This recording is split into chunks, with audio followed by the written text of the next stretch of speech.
Citra Gama Sakti, dan Lecturer Assistant Office of International Affairs UPN Veteran Yogyakarta 2019. Banyak banget ya, banyak sekali ternyata. Oke, untuk mempersingkat waktu kepada Kak Lintang, waktu kami persilahkan. Ya, terima kasih atas kesempatannya. Pin kan ya namanya? Iya, kok ada lupa sih? Iya, enggak. Memastikan aja. Sebelumnya aku mau ngucapin terima kasih sama panitia ICDC yang udah ngundang aku nih. Aku ngomong bahasa Indonesia aja ya, biar enak. Biar nggak celingak namanya. Bukannya bahasa Indo ya dari awal? Soalnya Ujian bilangnya pakai bahasa Inggris. Aku takut minder. Bahasa Inggris, Po? Lah, Iya, materiku berarti tadi. yang salah. Intinya Sakit ya saya ya. aku mau sharing aja sih, ngobrol santai, sharing. Semoga apa yang aku sampaikan, meskipun zong, nanti bisa diterima sama kalian. Dan aku juga ucapin makasih nih, aku di jadwalnya tuh di yang pertama. Soalnya kalau yang di akhir nanti pasti aneh banget deh rasanya. Jadi, perkenalkan, namaku Lintang Yahya Larasati. Sebelumnya aku join di CDC itu tahun 2017. 2008. 16. Nah, di situ aku masuk, itu ya udah diceritain Pinggang tadi. Terus ini intinya aku seneng banget sih join di CDC. Iya. Langsung ke materi ya, ke personal branding.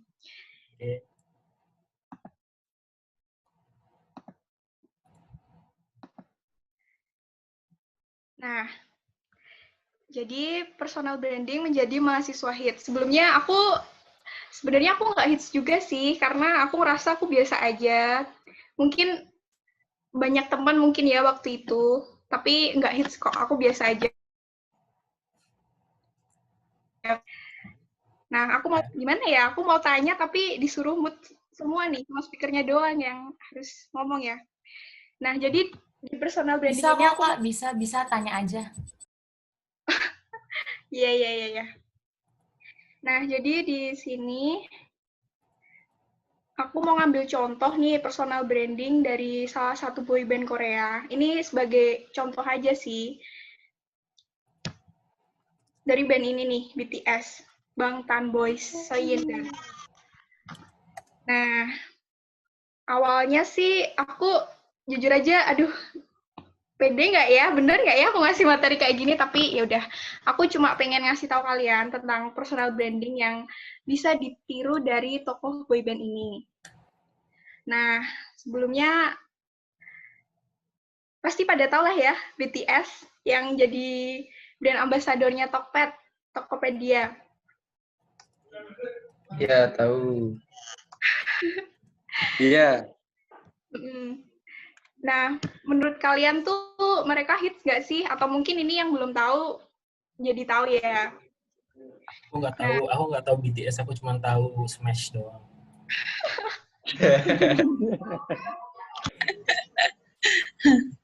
Terus, menurut aku sih mereka hits ya sekarang. Dan aku tuh juga tahu baru-baru akhir-akhir ini karena dia jadi brand ambassador. Dan ambasadornya banyak sih, ada Tokopedia, Hyundai, mobil Hyundai itu loh. Dan masih banyak lagi, yang aku ingat cuma itu sih. Nah, kenapa sih mereka bisa jadi brand ambassador gitu? Apakah ya mungkin karena mereka banyak dikenal masyarakat ya, nggak cuma di negara asalnya di Korea, tapi juga di Asia, terus bahkan di seluruh dunia pun ya, kalau yang tahu pasti tahu lah. Nah, awalnya kan mereka kayak gini nih. Nih member-member nih pada awal-awalnya mereka debut nih.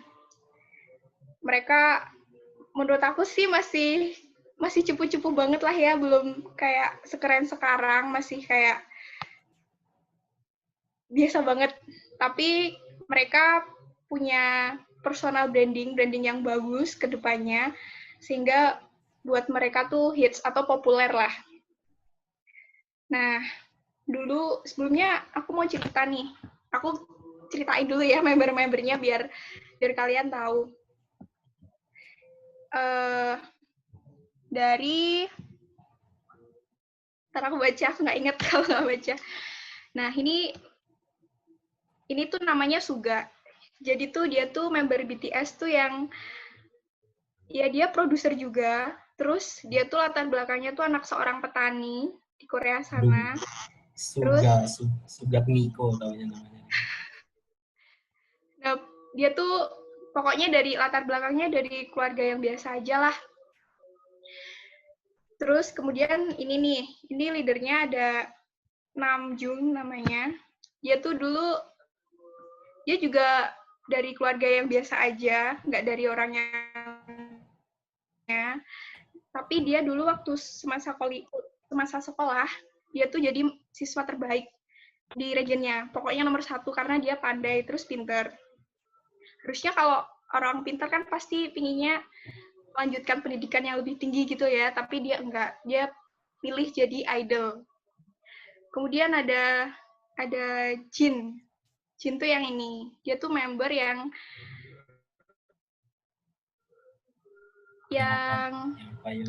ya tuh kan nge-lag lagi. Ini nggak bayar wifi itu kayak gini. Oh, nge-lag ya? Nah. Lancar, Mbak. Halo, masih nge-lag ya? Enggak, Mbak. Oke, lanjut. Nah, dia tuh dari orang yang punya, cuman dunia itu kalau kumpul sama teman-temannya tuh pasti ngomongin tentang kehebatan anaknya masing-masing lah. Jin itu merasa minder karena wah aku kok nggak ada sesuatu hal yang bisa aku banggain ya dari aku. Terus dia punya cita-cita pengen nyenengin orang tuanya, pengen ngebahagiain ibunya biar nanti pas rumpi-rumpi ibu-ibu ada hal yang bisa diceritain gitu dari anaknya. Nah, selanjutnya aku mau ngasih video sih, cuman videonya nih nggak ada subtitlenya. Cuman aku harap itu tuh bisa jadi motivasi buat kalian lebih maju tentang boy band BTS inilah. Videonya bahasa apa nih, nggak ada subtitle? Oh iya, videonya tuh bahasa Korea. Bahasa Korea. Habis ya. Tapi lihat gambarnya aja deh, lihat gambarnya aja ya. Nek bahasa Jepang aku masih ngerti dikit-dikit. Aduh, bentar.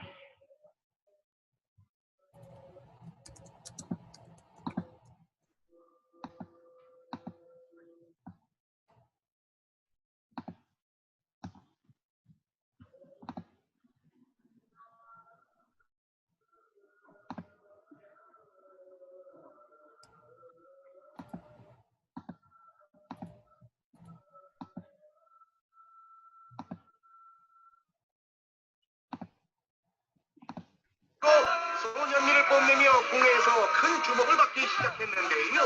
그런데 저 대박은 후속곡 저거입니다.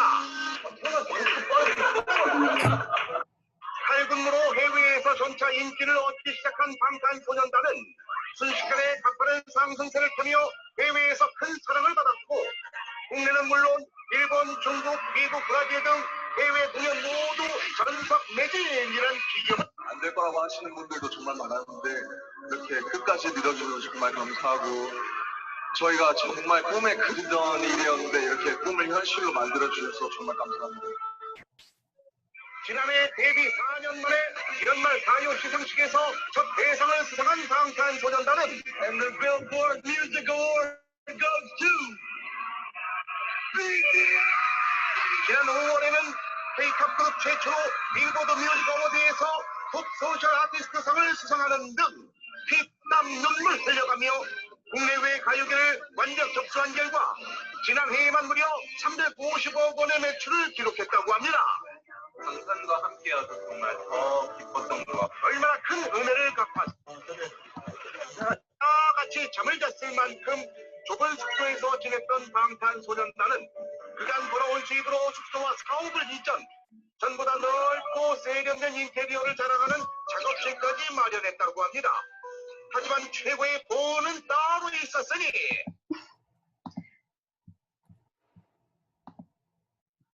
Nah, jadi sebenarnya aku cuma mau nyampain dari video tadi tuh, mereka yang bukan dari apa-apa, sampai akhirnya dia jadi boyband yang terkenal lah, yang siapa sih yang nggak tahu dia tuh menang penghargaan, banyak banget, sampai bahkan di luar negeri, sampai masuk Grammy, Billboard, padahal sebelumnya jarang-jarang tuh banyak, maksudnya artis Korea, maksudnya artis Asia yang bisa menembus sampai luar negeri. Kemudian, benar.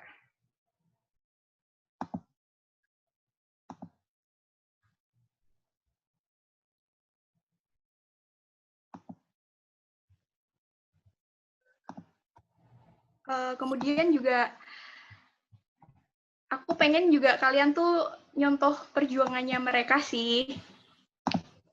Mungkin bagi yang nggak suka K-pop, nyontoh aja perjuangan dari mereka sebelumnya. Aduh, bentar. Nah, apa nih?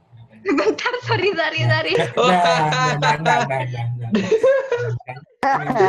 Video-video lucu banget, sumpah. Anjay. Lintang klarifikasi. Puasa. Lanjut nih. Udah buka gue, batal puasa tuh. Belum buka, sabar. Sekarang kan BTS yang sekarang tuh beda sama BTS yang dulu kan. Itu karena mereka personal brandingnya tuh juga bagus. Mereka juga bagus lah dalam nge-branding diri mereka, dalam boy group mereka itu sendiri. Kalian lihat kan tadi waktu training, mereka aja istilahnya disediakan fasilitas yang nggak biasa diterima oleh artis-artis lain. Tapi sampai mereka tuh seterkenal itu, sefamos itu, dan bisa ngubah agensi mereka sampai sebagus sekarang. Kemudian, ini penghargaannya. Udah tau lah ya, ada American Music Award, dan lain-lain. Terus, aku pengen ngasih tahu nih, ternyata tuh mereka juga ada, kalau aku baca di berita nih, aku nih nyari di koran IDN Times, mereka tuh sampai se-famous itu karena mereka kerja keras yang pertama. Aku percaya sih kerja keras tuh nggak akan mengkhianati satu hasil. Kemudian mereka kan ya intinya training kan, bahkan salah satu member dari mereka tuh lulus SMP langsung training sampai segede sekarang gitu loh. Dia nggak ngelanjutin sekolahnya karena mereka lebih berat di training, dan itu hal yang nggak sia-sia gitu loh buat sampai di saat ini gitu. Terus yang kedua tuh ikuti kata hati. Salah satu member dari big boy band itu tuh ada yang nggak direstui buat jadi idol, tapi karena mereka ingin, akhirnya dia tuh bisa ngebuktiin sama orang tuanya kalau dia tuh bisa sukses dengan caranya mereka sendiri. Terus yang ketiga tuh percaya diri. Otomatis jelas lah ya, orang tuh harus percaya diri lah buat ngedukung, nge-branding diri kalian tuh. Percaya diri merupakan kunci sih menurut aku. Dan jangan lupa kalian menghargai diri sendiri. Kemudian be different, jangan ikut-ikutan. Misal nih, kalau aku kaitin sama di kuliah nih, misal kalian lihat teman kalian, wah dia pinter ya, dia tuh ikutan lomba sampai di mana-mana, tapi aku pengen deh sukses kayak dia, tapi kamu tuh nggak punya skill itu gitu. Nah, kamu coba deh cari intinya explore diri kamu, kira-kira kelebihan kamu tuh di apa, biar bisa mengasah skill kamu, terus biar kamu juga bisa berprestasi kayak temenmu, cuman di bidang lain gitu. Terus yang terakhir itu balance di sini tuh yang aku harapin, meskipun kalian punya cita-cita, punya visi, misi, tujuan. Nah, harapanku kalian juga usahanya juga diiringi dengan kalian juga ngelakuin hobi deh, maksudnya jangan terlalu ngepas diri sendiri itu juga nggak baik. Jadi hidup yang normal-normal aja. Terus kaitannya dengan ini nih, personal branding nih. Aku nyari di artikel gitu, Personal branding itu merupakan sebuah gambaran mengenai apa yang masyarakat pikirkan tentang seseorang. Hal tersebut mencerminkan nilai-nilai kepribadian, keahlian, dan kualitas yang membuat seseorang berbeda dengan yang lainnya. Jadi, udah tau lah ya personal branding, pengertian personal branding itu sendiri di sini. Gambaran mengenai apa, misal nih, kalian orang, misal diisi di sini, orang kan pasti punya kepribadian masing-masing, punya ciri khas masing-masing. Nah itu tuh yang mau bentuk suatu kalian biar bisa di apa ya namanya, istilahnya mungkin di label gitulah ya. Yang wah ini itu banget, si A banget nih kalau kayak gini. Wah kalau kayak gini si B banget nih gitu sih. Tapi aku harap personal branding ini yang positif-positif ya, jangan yang negatif. Terus, nah sebelumnya juga kenapa sih BTS sampai setenar itu, se-famous itu kan juga karena mereka, maaf nih telat banget, karena mereka kan juga keep in touch sama para fansnya kan. Biasanya kan kalau artis sama fans, artis cuek aja gitu, oh dia ngefans sama aku, ya udahlah terserah urusan mereka mau ngefans sama aku, yang penting aku populer gitu. Ternyata tuh BTS tuh enggak, dia tuh lebih ke, wah dia tuh apresiasi banget para fans-fansnya, sampai dia tuh kadang di sosial media juga nge-reply dari para fans-fansnya. Nah, itu merupakan tips juga sih buat kalian. Maksudnya, misal nih kalian punya teman, kalian tuh ngerasa, wah, aku tuh nggak level sama dia. Misal dia punya kekurangan apa. Pokoknya jangan sampailah kalian berteman tuh kayak gitu, karena justru malah dengan kalian berhubungan baik dengan orang, dan orang lain kan pasti nilai kalian juga, wah ternyata dia meskipun misalnya kaya, pinter, cantik atau ganteng, tapi dia nggak sombong dan dia tuh mau berteman sama kita. Nah, itu yang membuat diri kalian tuh jadi ke-up. Istilahnya personal branding kalian tuh jadi bagus. Kalian dikenal dengan orang yang baik gitu, orang yang positif. Terus hubungannya sama kalian mahasiswa, untuk dunia kerja mungkin juga ya. Pertama tuh kalian harus tentuin dulu tujuan kalian. Kayak misalnya tadi, yang member para BTS, dia pengen nyenengin orang tuanya. Dia pengen, mungkin awal mulanya juga dari kemiskinan, dia pengen jadi orang sukses dengan identik dengan orang yang punya uang gitu. Jadi mereka terus berusaha, terus nge-branding diri mereka sendiri biar bisa sejauh itu. Kalian tentuin tujuan kalian tuh apa. Kalau untuk nyenengin orang tua, pasti aku yakin sih setiap anak pasti pengen nyenengin orang tuanya. Kemudian untuk, pasti kalian hidup punya tujuan lah, nggak mungkin kalian cuma hidup lontang-lantung doang gitu kan, enggak ya. Kalau misalnya ada yang belum punya tujuan hidup, kalian harus mikir dari sekarang. Itu yang memotivasi kalian buat aku ngedevelop diri sendiri, untuk nge-branding diri sendiri, buat jadi lebih baik gitu. Terus yang kedua, mau belajar dan beradaptasi. Nah, misal nih, ini buat di ICDC sendiri ya. Kan biasanya kalau di ICDC dulu aku sih ada itu kan, ada kayak pelatihan desain gitu kan. Nah, itu menurut aku juga, kalau kalian punya skill itu tuh, itu merupakan nilai plus banget sih. Selain kalian belajar bahasa Inggris di ICDC, kalian juga bisa belajar hal-hal yang lain. Terus beradaptasi itu juga merupakan kunci, merupakan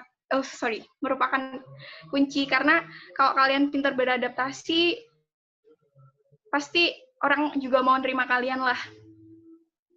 Terus mengasah kemampuan. Nah, ini tadi kaitannya sama yang mau belajar. Semasa kalian kuliah, apalagi di sini, aku besar harapanku lah buat kalian tuh belajar lebih, nggak cuma di bahasa Inggris doang, tapi di hal-hal lain. Kayak misalnya dulu aku di ICDC, aku tuh cuma diem doang, nggak ngapa-ngapain. Maksudnya kayak mau ngapain malu, aku tuh kayak ngerasa aku nggak punya apa-apa, nggak punya hal yang dibanggakan dari aku lah.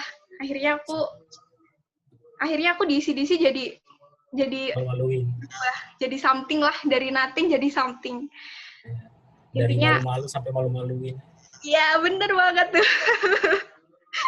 Pokoknya asah terus kemampuan kalian, eksplor kalian tuh aku pengen pinter di bidang apa sih. Nah, itu selagi kalian ada kesempatan, gunain kesempatan itu.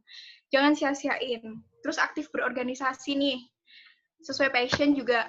Kalau misalnya kalian tipe orang yang suka mikir, terus bikin penelitian gitu, nggak mungkin kan kalian misalnya ikut UKM dance, yang UKM teater yang gitu-gitu kan. Jadi disesuaikan sama keinginan, kesukaan kalian juga.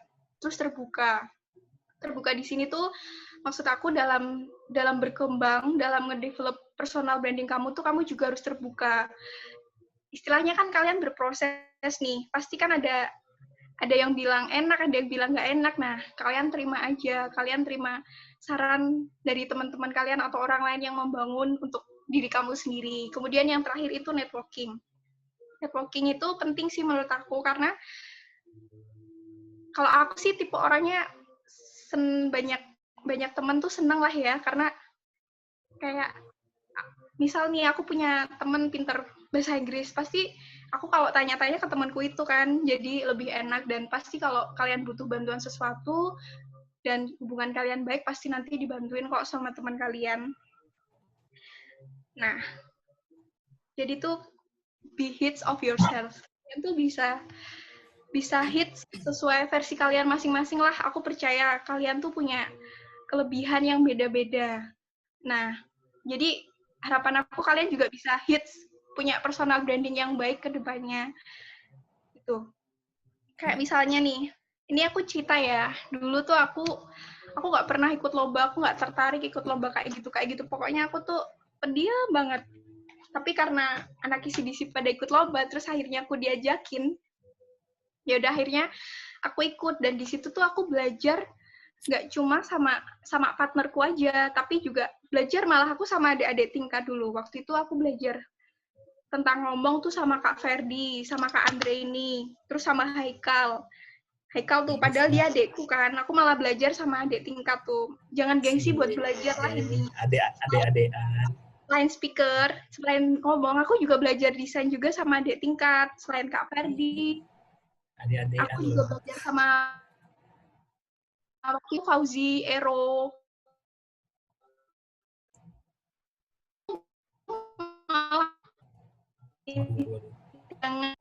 Jangan untuk jadi yang lebih baik tuh jangan. Aku percaya kalian bisa hits, aduh bentar, internetnya susah ya. Bisa hits versi kalian masing-masing. Pokoknya hits di sini yang aku maksud yang positif-positif ya, prestasi yang positif.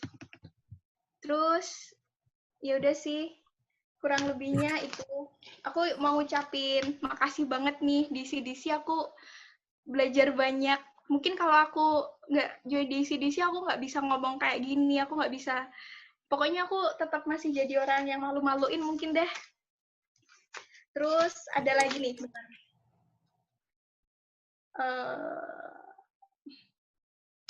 Intinya personal branding tuh penting untuk kalian. Apalagi kalian yang mau nyari kerja. Ya nggak cuma buat nyari kerja sih, pokoknya itu penting. Dan dari personal branding tuh orang lain kan akan tahu, wah orangnya itu kayak gini. Kalau bisa tuh kalian nge-branding diri kalian dengan hal-hal yang positif. Jangan sampai kalian terkenal dengan label yang negatif tuh jangan, karena itu pasti jelek banget sih. Terus juga ini aku cerita aja ya, terakhir nih aku cerita. Dulu kan aku, ini maaf nih lewat waktu nggak apa-apa ya Dek, tambah 2 menit aja deh, nggak apa-apa ya, cuma buat motivasi aja. Gilingnya udah lewat loh. Bentar dong. Dulu kan aku termasuk orang yang pasif ya, terus aku ikut ICDC. Aku belajar bahasa Inggris, terus di Office International Affairs kan ada ngadain kegiatan acara kayak nge-guide kayak mahasiswa luar buat kegiatan. Nah, daripada aku gabut, nggak ngapa-ngapain, waktu itu aku skripsi kan. Pasti kalau skripsi itu pusing banget, aku pengen cari hiburan, akhirnya aku ikut itu. Sekalian aku belajar speaking bahasa Inggris ya waktu itu. Nah, akhirnya aku setiap ada kegiatan, aku ikutin. Mungkin karena aku pencitraan itu juga penting sih. Nge-branding diri aku bagus, citra aku bagus mungkin ya di mata dosen.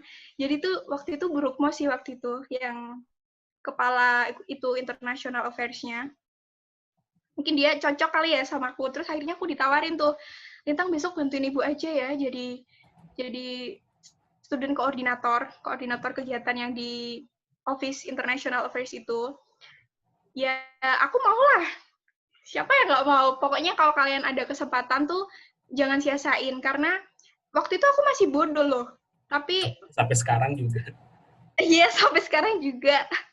Tapi ya udah, maksudnya aku terima kesempatan itu, dari situ aku juga belajar. Akhirnya ya udah aku jadi asisten, gimana ya, asisten juga enggak, tapi istilahnya bantuin acaranya dosenku itu di acara-acara internasional, kan itu merupakan nilai plus banget ya. Dan aku sampai diajakin, besok ada MOU signing nih sama waktu itu Esterhazy Karoli University. Aku disuruh jadi MC coba. Padahal aku ngasih kayak gini aja malu-maluin kan. Tapi aku belajar. Kalau kalian ada tekad, ada kemauan, kalian minta tolong sama teman kalian. Istilahnya orang yang kalian percaya gitulah buat jadi mentor, nanti pasti dibantu kok. Waktu itu aku juga dibantuin. Dah, jadi gitu aja sih. Untuk nge-branding diri kalian sendiri tuh kalian nggak usah malu, kalian cuma cukup manfaatin kesempatan kalian buat jadi lebih baik. Gitu aja sih. Kurang lebihnya mohon maaf ya, semoga ini bermanfaat buat adik-adik semua. Aku tahu sini banyak kurangnya banget, tapi aku penuh harapan sih. Aku berharap banget kalian jadi pribadi yang memiliki personal branding yang bagus. Oke, thank you. Oke. Terima kasih Kak atas petuahnya kepada kita semua. Seperti yang kita tahu ya teman-teman bahwa menjadi mahasiswa yang hits itu ternyata gampang ya Kak. Tinggal kita itu niat apa enggak gitu ya. Ya. Sama nggak usah malu-malu, coba dulu aja. Oke, nggak usah malu-malu. Pokoknya terabas saja semuanya gitu ya. Ya.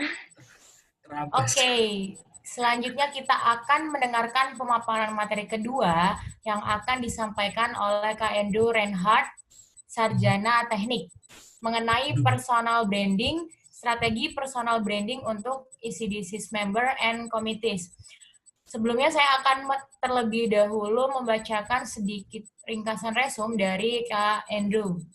Jadi Kak Andrew ini pernah menjadi Head of Human Research Department, HRD ya Kak, tahun 2016-2017. Lalu pernah menjadi Board of Advisory 2017-2018. Dan saat ini Kak Andrew juga bekerja sebagai Process Engineer Specialized in Cocoa Butter Deodorizer ya Kak? Iya. Wow, keren banget. Oke, untuk mempersingkat waktu aja, langsung aja Kak Andrew, time is yours. Oke, thank you very much. So, materinya bakal dibawa dalam bahasa Indo atau bahasa Inggris nih? Aku minta persetujuan dulu dari orang yang datang. English, Indo? Dicampur aja. English. English? Ngikutin aja, jangan orang kayak orang aja. Oke. Inggris ya? Waduh. Oke. So, hello. How are you today? Fine. Okay. So, thank you. Okay, so thank you for giving me the floor to present what I'm gonna deliver today. The material that I want to deliver is knowing and positioning yourself for better impression in dramaturgical analysis. Jadi di sosiologi itu ada perspektif baru yang namanya dramaturgical analysis. Ini akan membantu kalian untuk menciptakan strong impression dari dirimu sendiri kepada orang lain. So kita langsung bakal mulai. Checklistnya ada 6 poin yang akan ditampilkan di presentasi hari ini. Pertama, bagaimana Anda melihat diri Anda sekarang. Yang kedua, dramaturgical analysis itu apa. Yang ketiga, kenapa dramaturgical analysis itu penting dalam personal branding. Yang keempat, manajemen impresi dalam dramaturgical analysis. Yang kelima, bagaimana cara Anda membangun brand diri yang kuat. Dan yang keenam, apa hal yang harus dihindari ketika Anda melakukan ketika Anda membangun brand Anda sendiri. So, the first one, I'm gonna ask some of you, Anda melihat diri Anda sekarang tuh kayak gimana? Apakah Anda orangnya easygoing?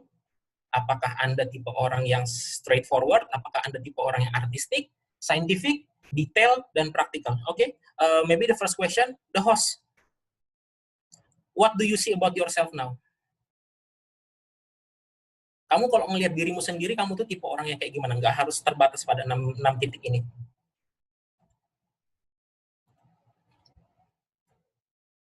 Itu di mute nggak?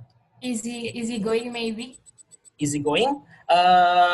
Yang lain, Adri, what do you see for yourself? Kamu tipe orang kayak gimana? Keras kepala.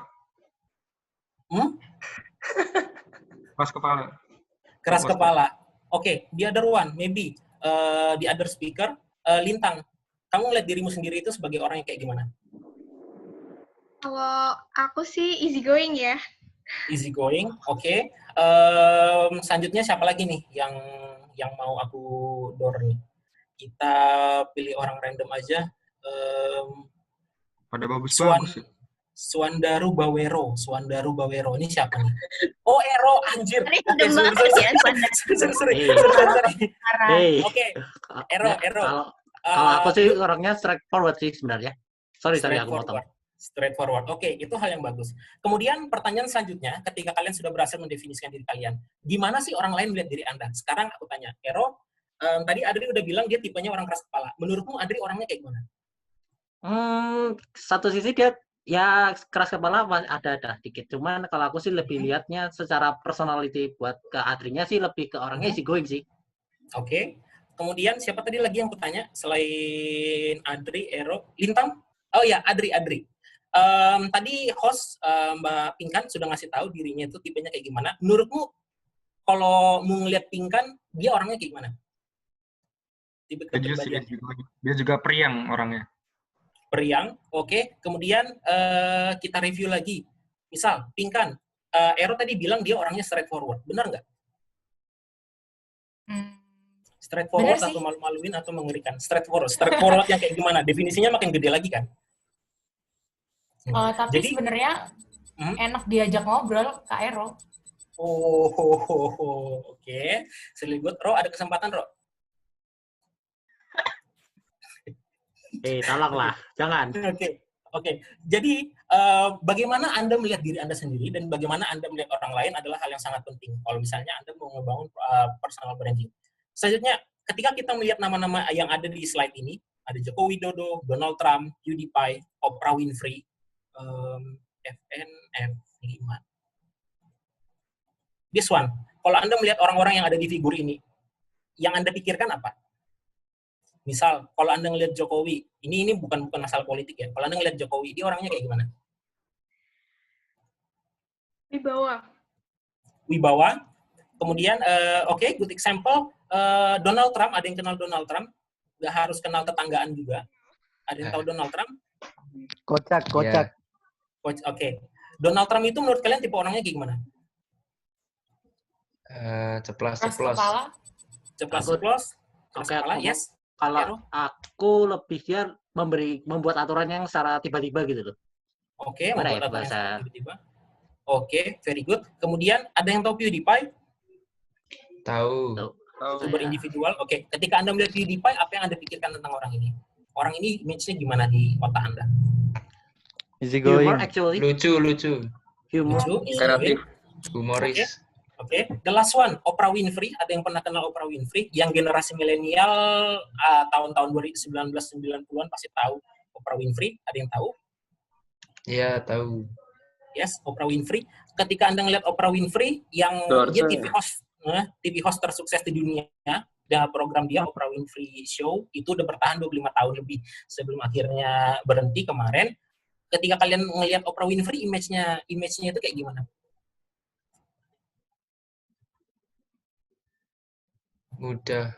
Atau orangnya bersosialisasi ya. Gampang bersosialisasi. Ngomongnya gampang itu loh. Gimana ya bahasanya? Ngomongnya gampang, oke. Good. Example lain? Friendly, oke. Example lain? Oke, jadi ini yang kita sebut sebagai brand dari orang-orang yang kalian lihat di layar ini. Jadi gimana sih sebetulnya bagaimana orang bisa membangun brand-brand seperti ini sehingga kalian bisa kenal, oh Oprah Winfrey itu begini, Donald Trump begini, PewDiePie begini. Nah, dalam perspektif sosiologi ada yang disebut sebagai dramaturgical analysis. Jadi ini dikemukakan oleh seorang sosiolog namanya Erving Goffman pada bukunya The Presentation of Self in Everyday Life. Ini buku yang bagus banget kalau misalnya kalian sedang baca. Jadi ide utama dari dramaturgical analysis ini sendiri adalah dunia itu semuanya itu panggung drama. Di mana kita sebagai aktor, kita ini aktor, kita dapat mengatur gimana orang lain itu bisa melihat kita, bagaimana orang lain bisa menganggap kita, dan bagaimana cara kita bisa diketahui sama orang lain. Yang bisa diatur dengan cara sikap kita gimana, kita ngatur sikap kita gimana, tampilan kita gimana, dan cara kita berbicara gimana segala macam kepada orang lain. Oke, jadi aku bakal nunjukin satu video untuk memperkenalkan kalian tentang konsep dari siapa ini ngomong? Enggak gitu Pak cara mainnya apa sih? Oke, apa itu yang disebut sebagai dramaturgical analysis?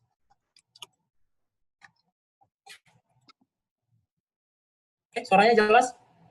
Jelas, Kak.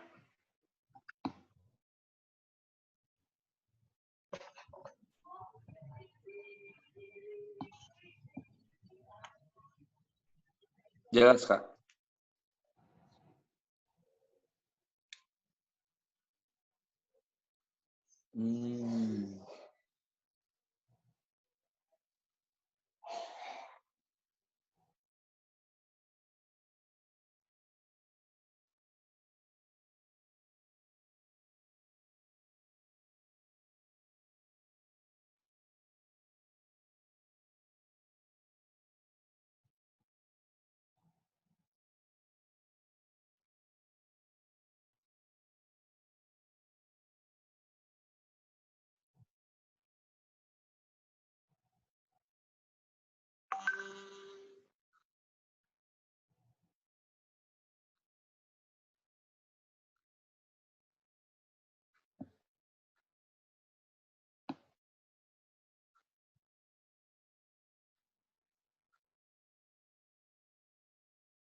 Oke. Wait. So, tadi jelas atau kurang? Materinya jelas. Apa yang disampaikan? Materinya jelas. Oke. Yang bisa kalian tangkap dari video itu apa?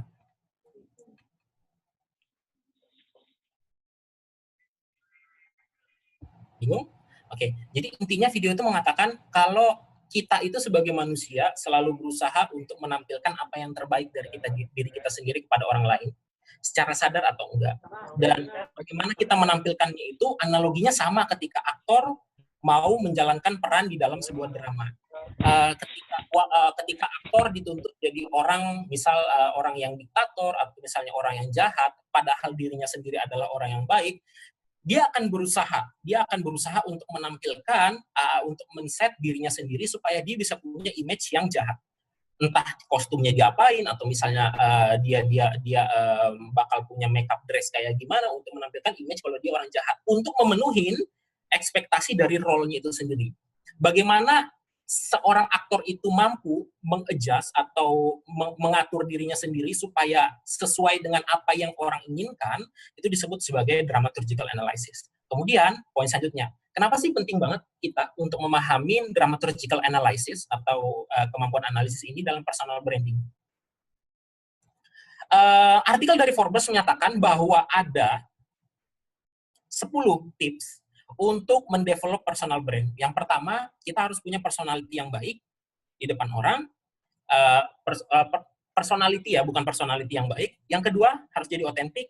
Ketiga, kita take and give. Jadi kita bukan hanya membrand diri kita sendiri, kita nggak bukan cuma jadi orang yang disebut people pleaser gitu loh. Kita nggak cuma nyenengin orang lain, kita juga harus bisa men-setting diri kita sendiri untuk dapatin feedback yang baik atau hal yang baik juga dari orang lain. Itu contoh, itu adalah bukti penting ketika branding kalian sukses. Yang keempat, visual. Selalu pakai visual karena visual is more louder and more better than the letters. Yang kelima, konsisten. Yang keenam, mulai lebih awal. Kalian harus jadi orang yang lebih sigap dan lebih cepat untuk membrandingkan diri kalian sendiri. Yang ketujuh, fokus pada kekuatan utama kalian. Makanya tadi ketika kita mulai presentasi, aku tanya sama kalian itu tipe orangnya gimana? Kalian tipe orangnya gimana? Dan apakah itu kekuatan utama kalian? Ketika kalian mau memfokuskan diri kalian untuk punya brand kayak gitu, fokuslah pada hal itu. Yang kedelapan, nilai Anda itu bagaimana? Yang Anda percaya sebagai manusia itu gimana? Contoh, ketika Anda melihat Donald Trump dan kebijakannya tentang lockdown segala macam, nilai yang Anda anut mengenai kebijakan Donald Trump gimana? Anda setuju atau enggak? Atau misalnya Anda mendukung atau enggak? Karena niatnya Donald Trump kan ingin mengembalikan ekonomi. Tapi Anda setuju enggak dengan apa yang akan dikorbankan Donald Trump dari ekonomi ini? Yaitu kesehatan dari warganya sendiri. Yang kesembilan, pahami hal yang membuatmu tertarik. Tadi juga Lintang udah bilang, kalian sebagai mahasiswa harus punya passion. Harus punya passion. Kalau kalian nggak punya passion, kalian harus cari passion. Karena ketika kalian sudah jadi masuk dunia kerja, kalian nggak akan diajarin passion kalian itu apa. Kalian harus cari sendiri passion kalian. Yang ke-10, yang paling terakhir, yang juga udah dibilangin sama Lintang, mulailah punya koneksi yang lebih baik. Carilah mentor-mentor yang mampu membimbing kalian. Carilah mentor-mentor yang mampu menjadi orang mengarahkan kalian mempunyai brand yang bagus. Jangan cari mentor yang dari awal sendiri personalitinya udah toxic. Personalitinya udah toxic atau hal-hal yang dia anut, hal-hal mindset dia segala macam, itu udah beda dengan hal-hal yang kalian anut pada awalnya. Ini adalah 10 poin penting. Dan bagaimana kita bisa menyesuaikan diri kita supaya kita dapat personal branding yang baik adalah mengaplikasikan dramaturgic analysis di dalam hidup kita. Tapi di dalam membangun brand, kita juga perlu memahami satu hal lain yang disebut sebagai manajemen impresi. Manajemen impresi itu apa? Manajemen impresi itu menurut Larry and Kowalski adalah proses sadar ataupun nggak sadar, di mana seseorang berusaha mempengaruhi persepsi dari orang lain mengenai seseorang, sesuatu, atau suatu kejadian dengan mengontrol informasi dari interaksi sosial. Contoh, misalnya ada kita itu mau dikenal sebagai orang yang cerdas, kita mau dikenal sebagai orang yang cerdas, maka kita akan berusaha sebaik mungkin ketika kita berkomunikasi, ketika kita berbicara, ketika kita berinteraksi sama orang, kita akan turunkan tempo kita akan mengurangi ucapan-ucapan atau konten-konten yang konyol, konten-konten joking segala macam, dan kalian akan lebih meningkatkan, kalian akan lebih memperbanyak konten-konten bertema cerdas, supaya orang melihat kalau si A ini pinter ya, si A ini lucu ya, atau si A ini gimana ya. Nah, secara tidak sadar, secara psikologis, manusia itu selalu berusaha membuat dirinya tampak lebih baik dari orang lain dan berkesan kepada orang lain, sadar ataupun tidak sadar. Terkadang kita pengen orang lain itu nganggap kita A, terkadang kita menginginkan orang lain ngerasa kita B. Walaupun ketika ditanya, kamu mau nggak dianggap pintar sama orang lain? Terus kalau misalnya orang bilang, ya B aja sih, aku kayaknya B aja sih, aku mau jadi diriku sendiri. Padahal di kenyataannya, di ilmu psikologi, sebetulnya kita selalu berusaha membuat orang lain berpikir A tentang kita, orang lain berpikir B tentang kita. Dan itu adalah fakta psikologis yang sangat-sangat wajar gitu loh dihadapi manusia. Aku akan kasih contoh lagi satu video, bagaimana sih kita mengatur impresi orang lain terhadap kita memakai dramaturgical analysis, supaya mindset orang terhadap kita itu bisa kita atur. Oke, the second video. Wait a minute. Alright.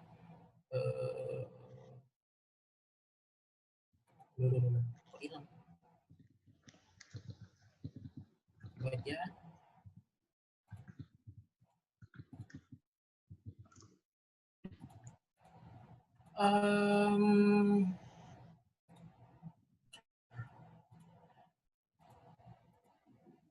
Oke, udah kelihatan YouTube-nya? Ya. Oke. Iya, sudah. Ya, aku akan play ya.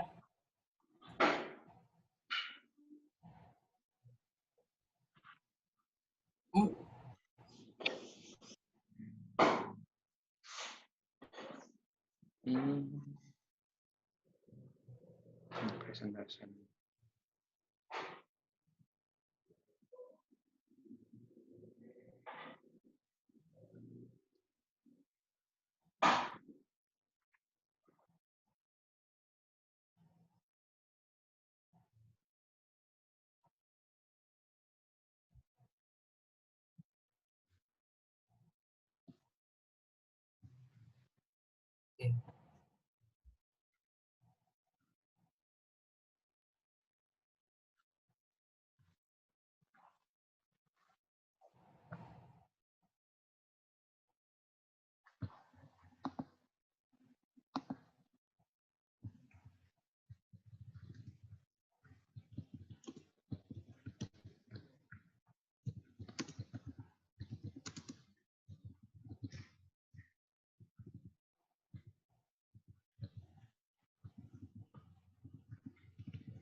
Imersif.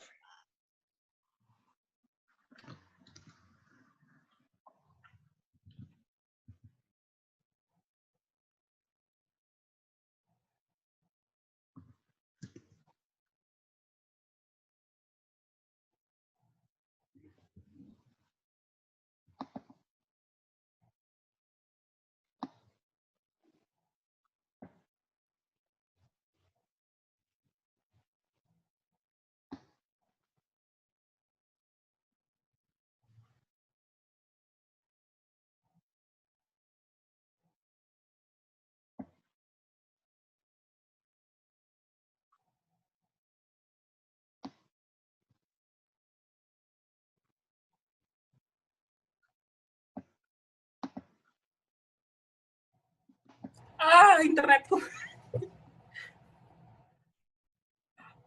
Oke. Oke, aku akan cut di sini. Oke, udah bisa dengar lagi? Udah bisa dengar? Ya. Sudah. Oke. Jadi ada yang disebut sebagai impression management. Contohnya di sini. Ada cewek namanya Maggie suka sama Mike. Mike ini orangnya tatoan, orangnya kan pemain rock band segala macam. Sedangkan bapaknya Maggie ini nggak suka orang tatoan, nggak suka orang yang rock and roll anak band segala macam. Sedangkan si Mike ini mau terus bersama dengan Maggie.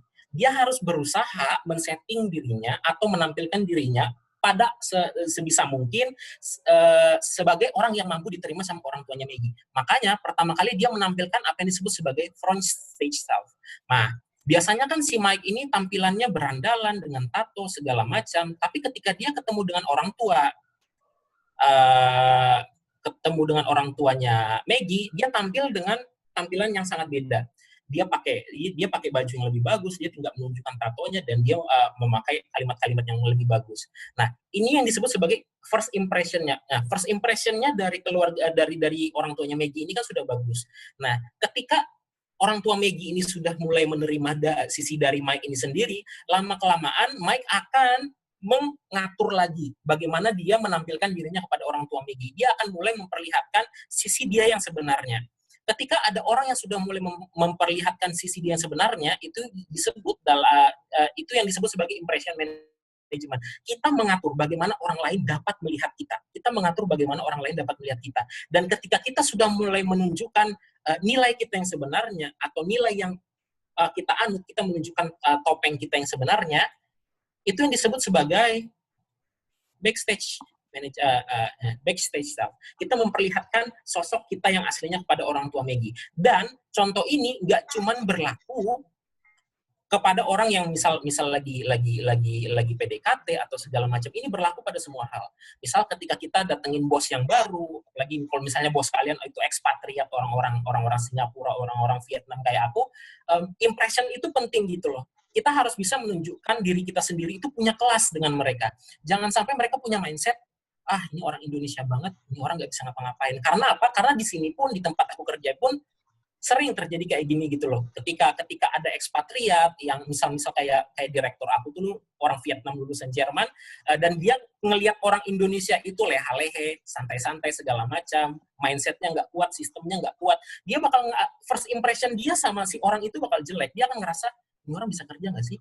Ini orang bisa mikir nggak sih, segala macam.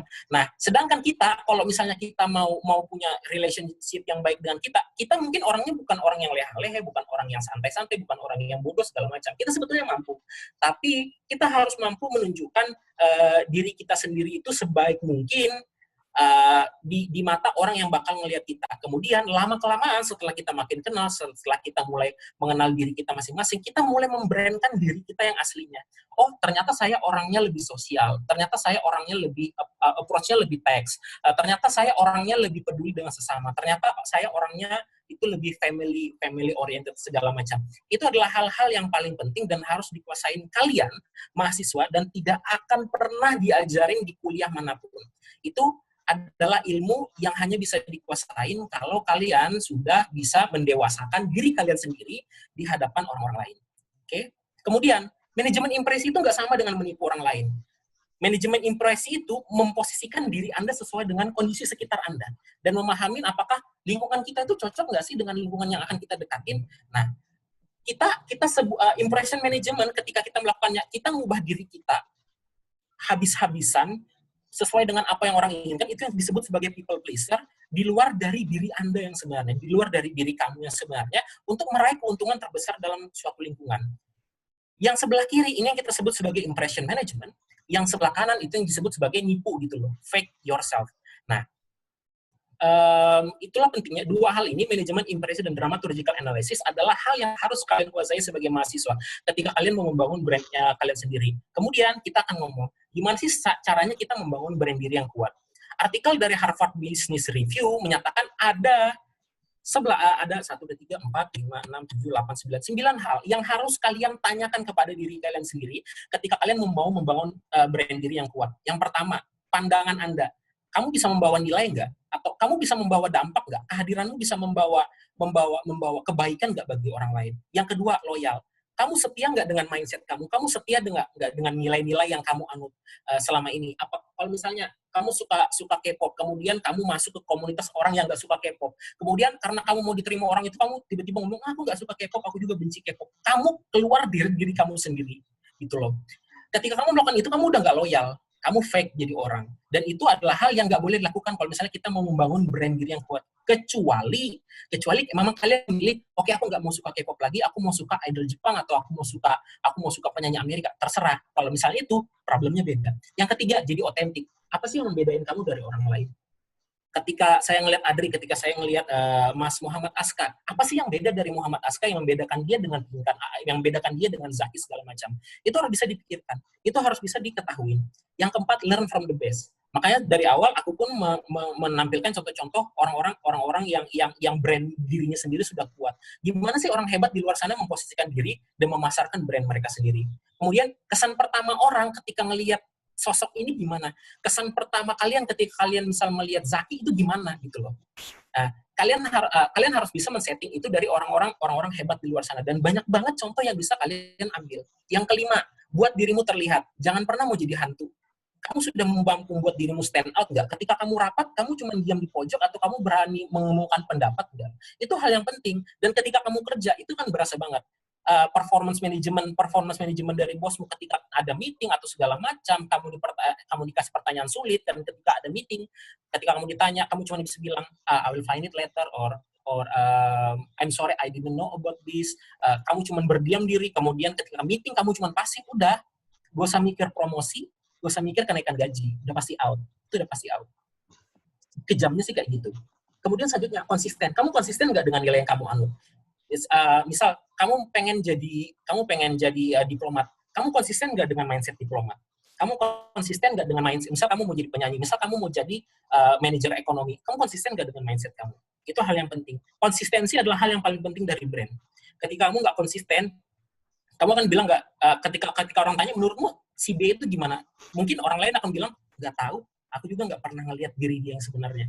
Konsistensi itu perlu. Yang selanjutnya, mulailah menginfluence. Gimana kamu bisa nggak mempengaruhi orang lain? Kamu bisa nggak membawa argumentasimu atau membawa pendapatmu untuk diterima orang lain? Itu juga hal yang paling penting kalau misalnya kamu membangun brand. Selanjutnya, feedback. Ini juga penting banget.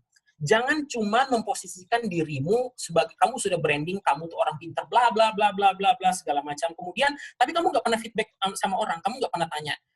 Kamu berusaha memposisikan dirimu sebagai orang pintar. Kemudian ketika kamu tanya orang, tapi kamu nggak pernah nanya sama orang, aku pintar nggak? Ketika kita nggak pernah memfeedback diri kita sendiri, kita nggak pernah tanya sama orang lain, aku tuh orangnya gimana? Kamu nggak akan pernah tahu posisi kamu sekarang di mana. Kamu nggak akan pernah tahu brand kamu sekarang kayak gimana. Dan itu adalah poin yang harus selalu kamu lakukan ketika kamu membangun brand. Kamu harus selalu tanya sama rekanmu, kamu harus selalu tanya sama partnermu, kamu harus selalu tanya sama orang-orang di sekitarmu, mungkin kamu harus tanya sama kompetitormu segala macam, saya orangnya gimana. Karena itu adalah hal penting untuk melihat diri kalian sendiri. Dan yang terakhir, menguji diri kalian sendiri. Ketika kalian sudah melihat semua, kalian sudah melakukan branding, kalian sudah mengkonsistenkan diri kalian sudah loyal dengan mindset kalian harus review lagi. Saya sudah melihat ke belakang, saya sudah jadi orang yang saya inginkan nggak? Orang lain sudah... Kayak ngerti aja. Hah? What? Kak Fitri, di-mute, Kak Fitri. Mute. Kak, lanjut. Di-mute. Mbak Fitri, Mbak Fitri. Anjir, sakit banget dengarnya, anjir. Anjir. Ya, nggak apa-apa sih, mindset orang aja. Kita lanjut lagi, kita review lagi. Kita udah jadi orang yang kita inginkan nggak? Kemudian, kita masuk di slide terakhir. Sorry. Oke. Yang harus dihindarin ketika kalian membangun brand. Pertama, mindset yang harus kalian pegang. Jangan pernah paksain dirimu untuk jadi orang yang bukan kamu. Jangan pernah paksain dirimu jadi orang kamu. Dalam impression management, ketika kalian berusaha menampilkan diri kalian untuk jadi sosok yang kalian inginkan, kadang-kadang kita tuh kayak ambisi banget. Misal kita pengen banget terlihat jadi orang yang pintar, pengen banget misal terlihat jadi orang yang humoris segala macam. Dan secara nggak sadar kita melakukan apa yang disebut sebagai superficial charm atau wibawa palsu gitu loh, wibawa palsu. Ada 3 hal wibawa palsu yang harus dihindarin. Yang pertama, jadi orang yang psikopatik. Kita jadi orang yang kurang empati karena kita selalu fokus sama diri kita sendiri. Kita jadi orang yang antisosial. Kita nggak jujur dengan image kita sendiri. Itu harus dihindarin untuk membangun brand. Yang kedua, narsisme. Kita melebih-lebihkan diri kita sendiri tanpa batasan. Misalnya, aku udah menang juara lomba di sini. Aku udah menang lomba kemarin. Aku turun ke Mars, ikut lomba menang juara 1 dari seluruh alien di tata surya. Jangan jadi orang kayak gitu narsistik. Karena nggak ada yang suka dengan orang yang, iya aku itu hebat banget, nggak ada. Ketika orang mengenal kehebatanmu sendiri, itu artinya brand kamu sukses. Tapi ketika kamu memaksa orang untuk mengenal kesuksesanmu, itu tandanya kamu nggak sukses. Itu tandanya kamu nggak sukses. Itu tandanya kamu pun nggak punya impact di mata mereka.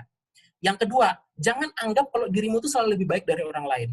Apa katanya Bruce Lee? Selalu kosongkan gelasmu kalau misalnya kamu mau mengisinya kembali. Artinya, selalu posisikan dirimu sebagai orang yang nggak tahu gitu loh, ketika kamu mau belajar. Apalagi kamu mahasiswa. Yang kamu ketahuin di mahasiswa, aku orang tekim. Yang aku ketahuin dari tekim, yang kepakai di proses engineering itu cuma 10%. Sisanya itu nggak ada yang diajarin di tekim. Aku nggak pernah diajarin menghitung energi, aku nggak pernah diajarin namanya manajemen manusia, aku nggak pernah diajarin namanya manajemen budget, segala macam. Aku nggak pernah dikasih tahu gimana caranya kita ngatur $2 juta supaya jadi project yang sukses. Itu tuh hal yang nggak pernah diajarin gitu loh. Makanya kita harus selalu coaching, kita harus selalu review diri kita sendiri. Kita harus selalu tanya diri kita sendiri sama orang lain yang sudah sukses, orang lain sudah berhasil melakukan project dengan mungkin nilai $2,5 juta, $3,5 juta. Carilah orang yang selalu lebih baik dari kamu dan belajarlah. Posisikan dirimu seolah-olah orang yang nggak tahu sama sekali. Yang ketiga yang harus kamu hindari adalah social chameleons. Jangan ngorbanin nilai diri kamu sendiri untuk diterima sama orang lain. Jangan pernah. Kalau misalnya kamu adalah orang yang keras kepala, kemudian orang lain nggak menyetujui kamu untuk kamu nggak suka kamu jadi orang keras kepala. Ketika mereka nggak menyetujuinya, kemudian kamu tiba-tiba aku nggak boleh jadi orang keras kepala supaya aku bisa jadi kelompok mereka. Jangan kayak gitu. Buatlah mereka menyadari kalau kalian adalah orang yang keras kepala, dan mereka harus menerimanya. Kalaupun mereka nggak bisa menerimanya, kasih tahu sehingga kita bisa mengubah diri kita jadi orang yang lebih baik lagi. Tapi jangan pernah hilangkan nilai kita. Jangan pernah kita berubah segampang mungkin supaya orang lain senang. Yang aku bilang dari awal, jangan jadi people pleaser. Jangan jadi people pleaser. Kadang-kadang orang yang paling vokal untuk menentang bukan berarti dia orang yang salah, tapi berarti dia adalah orang yang mampu mempertahankan pendapat dia sendiri. Dan itu adalah hal-hal yang penting ketika kalian membangun personal brand kalian sendiri. Oke, jadi itu materi dari aku. Aku harap berguna. Terima kasih atas waktunya. Assalamualaikum warahmatullahi wabarakatuh. Thank you. Wow. Wow, it's such a great presentation. Aku sampai ternganga dengerinnya. Oke. Oke, jadi tadi Kak Andre menyampaikan mengenai manajemen impresi ya Kak dalam dramaturgical analysis dan bagaimana membangun personal branding yang baik, intinya seperti itu ya. Oke, selanjutnya kita akan membuka sesi tanya jawab yang akan ditujukan kepada dua narasumber kita kali ini. Kepada para penanya diharapkan untuk meng-unmute mic-nya mungkin ada. Kita buka untuk dua penanya ya, teman-teman. Dua penanya. Oke, yang mau bertanya, monggo. Aku mau nanya dong. Oh iya, Aska. Yes. Pertama, terima kasih kesempatannya. Aku pengen nanya nih, Kak. Misalnya kita dari awalnya itu asli kita itu memang buruk, tapi kemudian kita tuh ingin berubah, tapi saat kita berusaha pengen berubah itu ngerasa nggak nyaman gitu loh. Apakah sebenarnya harus dilanjutin apa enggak sih? Tapi ini memang lebih baik dari sebelumnya. Tapi tuh aku kayak misalnya ngerasa nggak nyaman gitu loh. Lebih baik dilanjutin apa aku memang jadi diriku sendiri. Gitu aja sih. Terima kasih. Oke, very good question. Pertama, kita balik lagi ya ke slide nomor 6. Misalnya kita perhatikan lagi. Bukan nomor 6.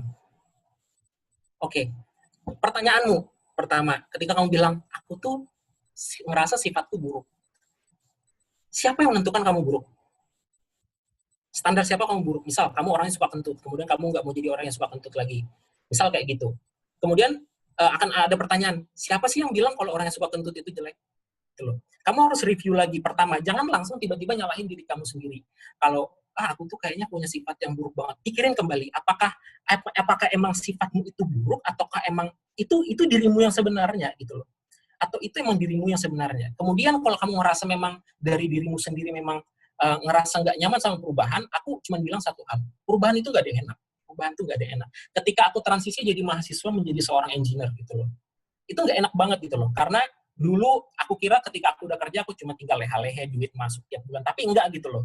Kalau dulu di kampus aku masuk kampus jam 7 pulang jam 3 semua. Kemudian di tempat kerja aku jadi engineering, nge-manage plan, aku masuk jam 8 pagi pulang jam 10 malam gitu loh. Struggle-nya lebih berat lagi dan itu bakal lebih susah gitu loh. Kita harus mengubah diri kita yang dulu kita orangnya santai, harus jadi orang yang lebih disiplin, harus jadi orang yang lebih terengginas, harus jadi orang yang lebih apa.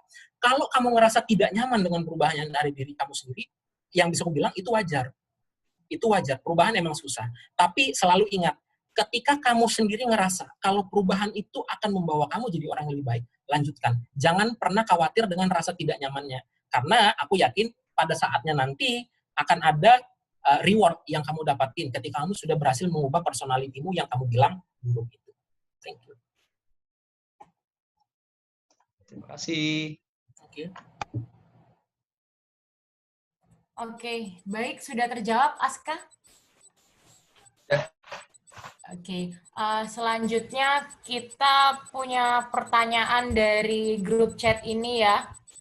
Ada berapa pertanyaan ini? Oh, dari Kak Velda sama Kak Uso. Oke, very nice. Tadi kan kita dapat mengatur diri kita di mata orang lain. Misal kalau kita menampilkan pengaturan, kita menyesuaikan orang lain. Ke A, kita dikenal orang yang X. Ke B, kita dikenal orang yang Y. Itu gimana, Kak? Masuk social chameleons apa gimana? Apa itu harus dihindari, apa diubah, apa gimana? Ya, nggak apa-apa. Kalau aku bilang, misal kalau kita menampilkan pengaturan kita orang lain, ke A ngenal kita B, X, ke B ngenal kita Y. Karena gini, dalam ilmu psikologi itu ada hal lain lagi yang disebut sebagai perception science gitu. Perception science, first impression.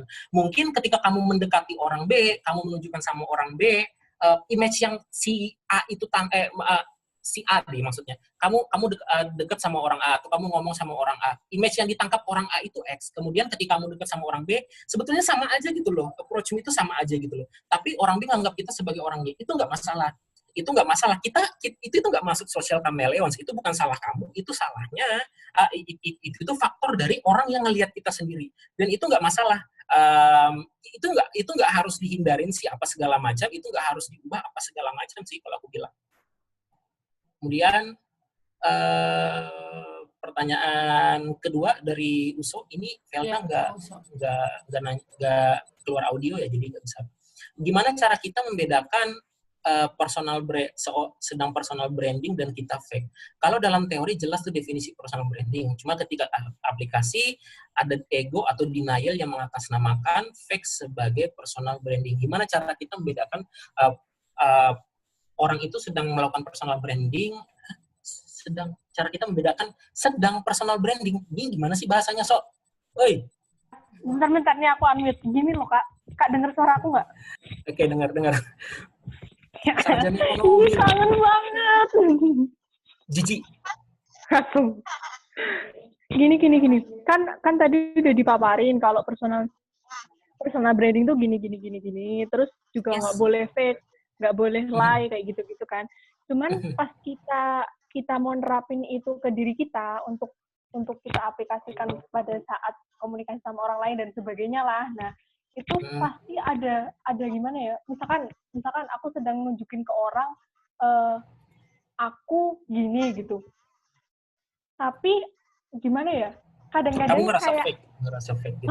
Kadang-kadang aku bingung ini fake atau aku memang sedang mengubah ke lebih baik atau personal branding atau gimana. Takutnya itu fake tapi aku denial kalau itu tuh personal branding kayak gitu loh. Gimana caranya aku nge-reminder diri aku sendiri gitu kalau ini tuh kamu lagi fake, so kamu jangan gitu dong gitu. Ya kayak gitu intinya kayak gitu. Oke. Excellent question. Kita lihat lagi slide nomor 9 di poin ke-8, feedback. Feedback. Itu yang aku jelasin lagi. Kalau misalnya kamu ngerasa aku tuh fake ya, atau aku tuh udah keluar dari jati diriku yang sebenarnya nggak sih? Kamu selalu bisa cari pendapat dari orang kedua, orang ketiga, orang ke-10, orang ke-100. Apakah aku sedang melakukan fake?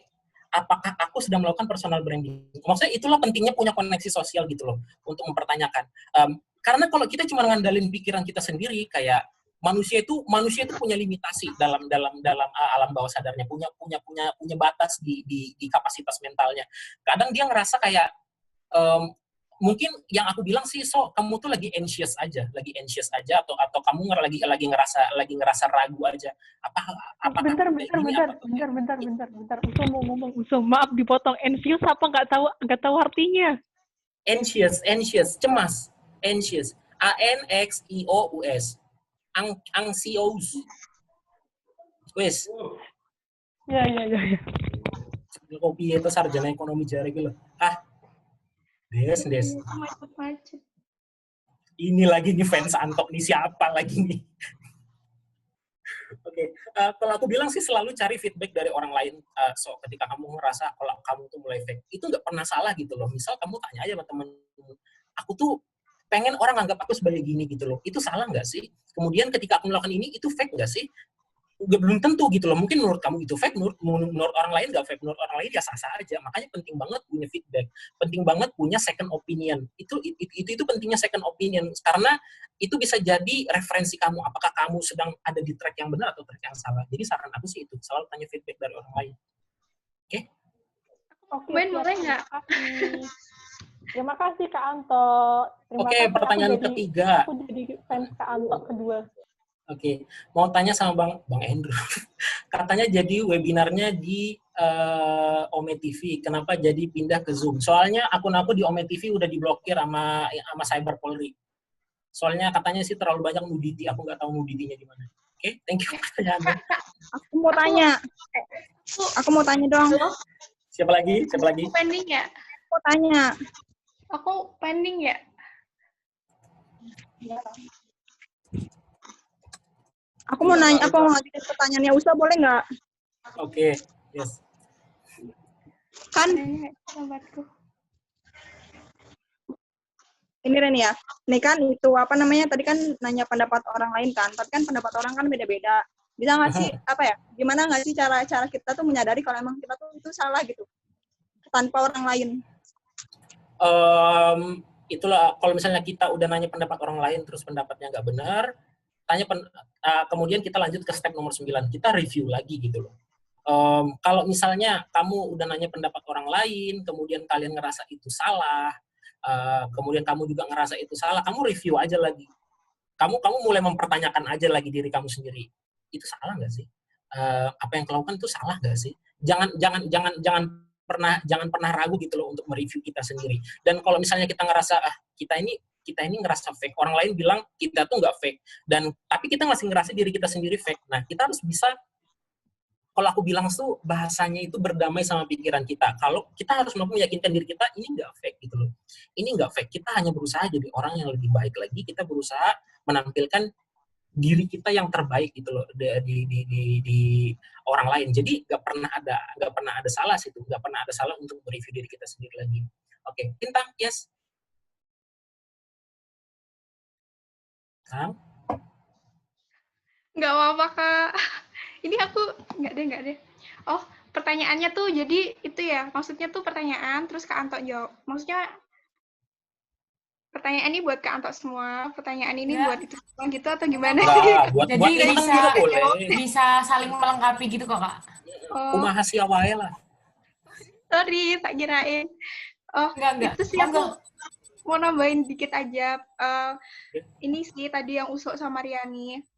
Pastikan kalau kita mau nge-branding diri kita, pasti kan ada yang kita tuh niatnya baik. Aku tuh pengen kelihatan baik gitu-gitu kan sama orang lain. Maksudnya yang tadinya dinilai jelek dengan perubahan kita, harapannya kan orang lain juga nilai kita, wah dia ada perubahan nih, ada intinya perubahan yang lebih baik gitu kan.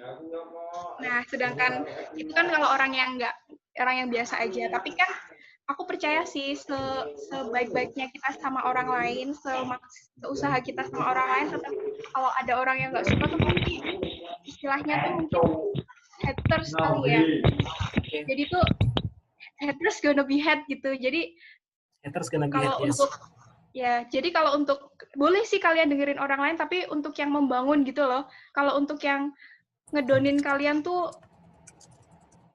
jangan didengerin lah. Maksudnya itu perlu didengerin untuk perubahan yang lebih baik, tapi kalau untuk ngedonin jadi kita minder, jadi kita terus nggak ngelakuin personal branding gitu-gitu, janganlah. Karena itu kadang ngaruh banget sih. Gitu. Thank you, Kang. Udah gitu. Oke, pertanyaan selanjutnya. Terima kasih. Baik, terima kasih, Kak. Oke, ada yang mau bertanya lagi? Ini ada apa nih? Satu-satu. Macet. Oke, monggo yang mau tanya. Monggo yang mau bertanya. Mau nanya tapi bingung. Aku pengen nanya. Kok bingung? Gue nggak usah bertanyanya kau. Oke. Siapa tadi? Aku aja deh. Satu. Siapa deh yang duluan? Siapa nih? Yang Teresia Sari. Oke, monggo. Ya. Ini sebenarnya namaku Kurnia Ika ya. Ini ternyata. Lah iki loh. Enggak, aku iki yang fake ini fake banget. Bilang fake tuh kayak gitu. Fake ini. Enggak sengaja ini, aku nggak tahu gimana. Pokoknya ini aku ya. Kalian beberapa lah kenal. Ini aku mau nanya, ada 2 pertanyaan, boleh nggak? 10 juga boleh, sampai 10. Oh ya. Jadi yang pertama, aku mau nanya, tadi kan di dalam animasi atau apa kayak cerita yang tentang si Maggie sama si cowoknya itu, kan awalnya kan si cowoknya itu kan nggak disukai sama orang tuanya gara-gara terlihat jelek dan terlihat buruk di mata orang tuanya. Nah, akhirnya si cowoknya itu berubah jadi yang disukai orang tuanya yang lebih baik kayak gitu. Nah, terus kan setelah itu dia akhirnya memperlihatkan dirinya yang sebenarnya dan mereka semua menerimanya. Nah, gimana kalau misalnya kasusnya itu si orang yang mau berubah itu kan udah mau berubah jadi dirinya sendiri. Nah, tapi dia tuh ternyata nggak diterima gitu sama kalangan yang di sekitarnya. Itu gimana? Yang pertama. Ya udah. Oke, pilihan pertama. Oke, good. Terus itu mau dijawab dulu atau aku lanjutin? Aku jawab dulu. Selalu ingat kembali, jangan cuma posisiin diri kita supaya diterima sama orang lain, tapi juga harus ada feedback gitu loh. Kita bukan cuma minta orang nerima kita, tapi juga kita harus berusaha kita nerima orang lain gitu loh. Ketika kamu berusaha manage impresi orang lain terhadap kamu dan mereka tetap nggak nerima, ya udah berarti mereka bukan untuk kamu. Nilai kalian nggak sama gitu loh. Nilai kalian nggak sama, value kalian nggak sama, belief kalian nggak sama. Makanya tadi kan ada 4 hal yang paling penting di video Maggie sama Mike. Values, beliefs, value sama belief. Value sama beliefnya sama nggak? Kalau misalnya kamu sudah berusaha mengubah diri tapi values and beliefnya nggak sama, ya udah berarti kalian emang sebagai manusia nggak cocok. Dan itu hal yang harus diakuin gitu loh. Jangan pernah maksain kalau misalnya kita kalau emang nggak cocok mindsetnya terus dipaksain cocok gitu loh. Oke, paham. Terus? Yang kedua?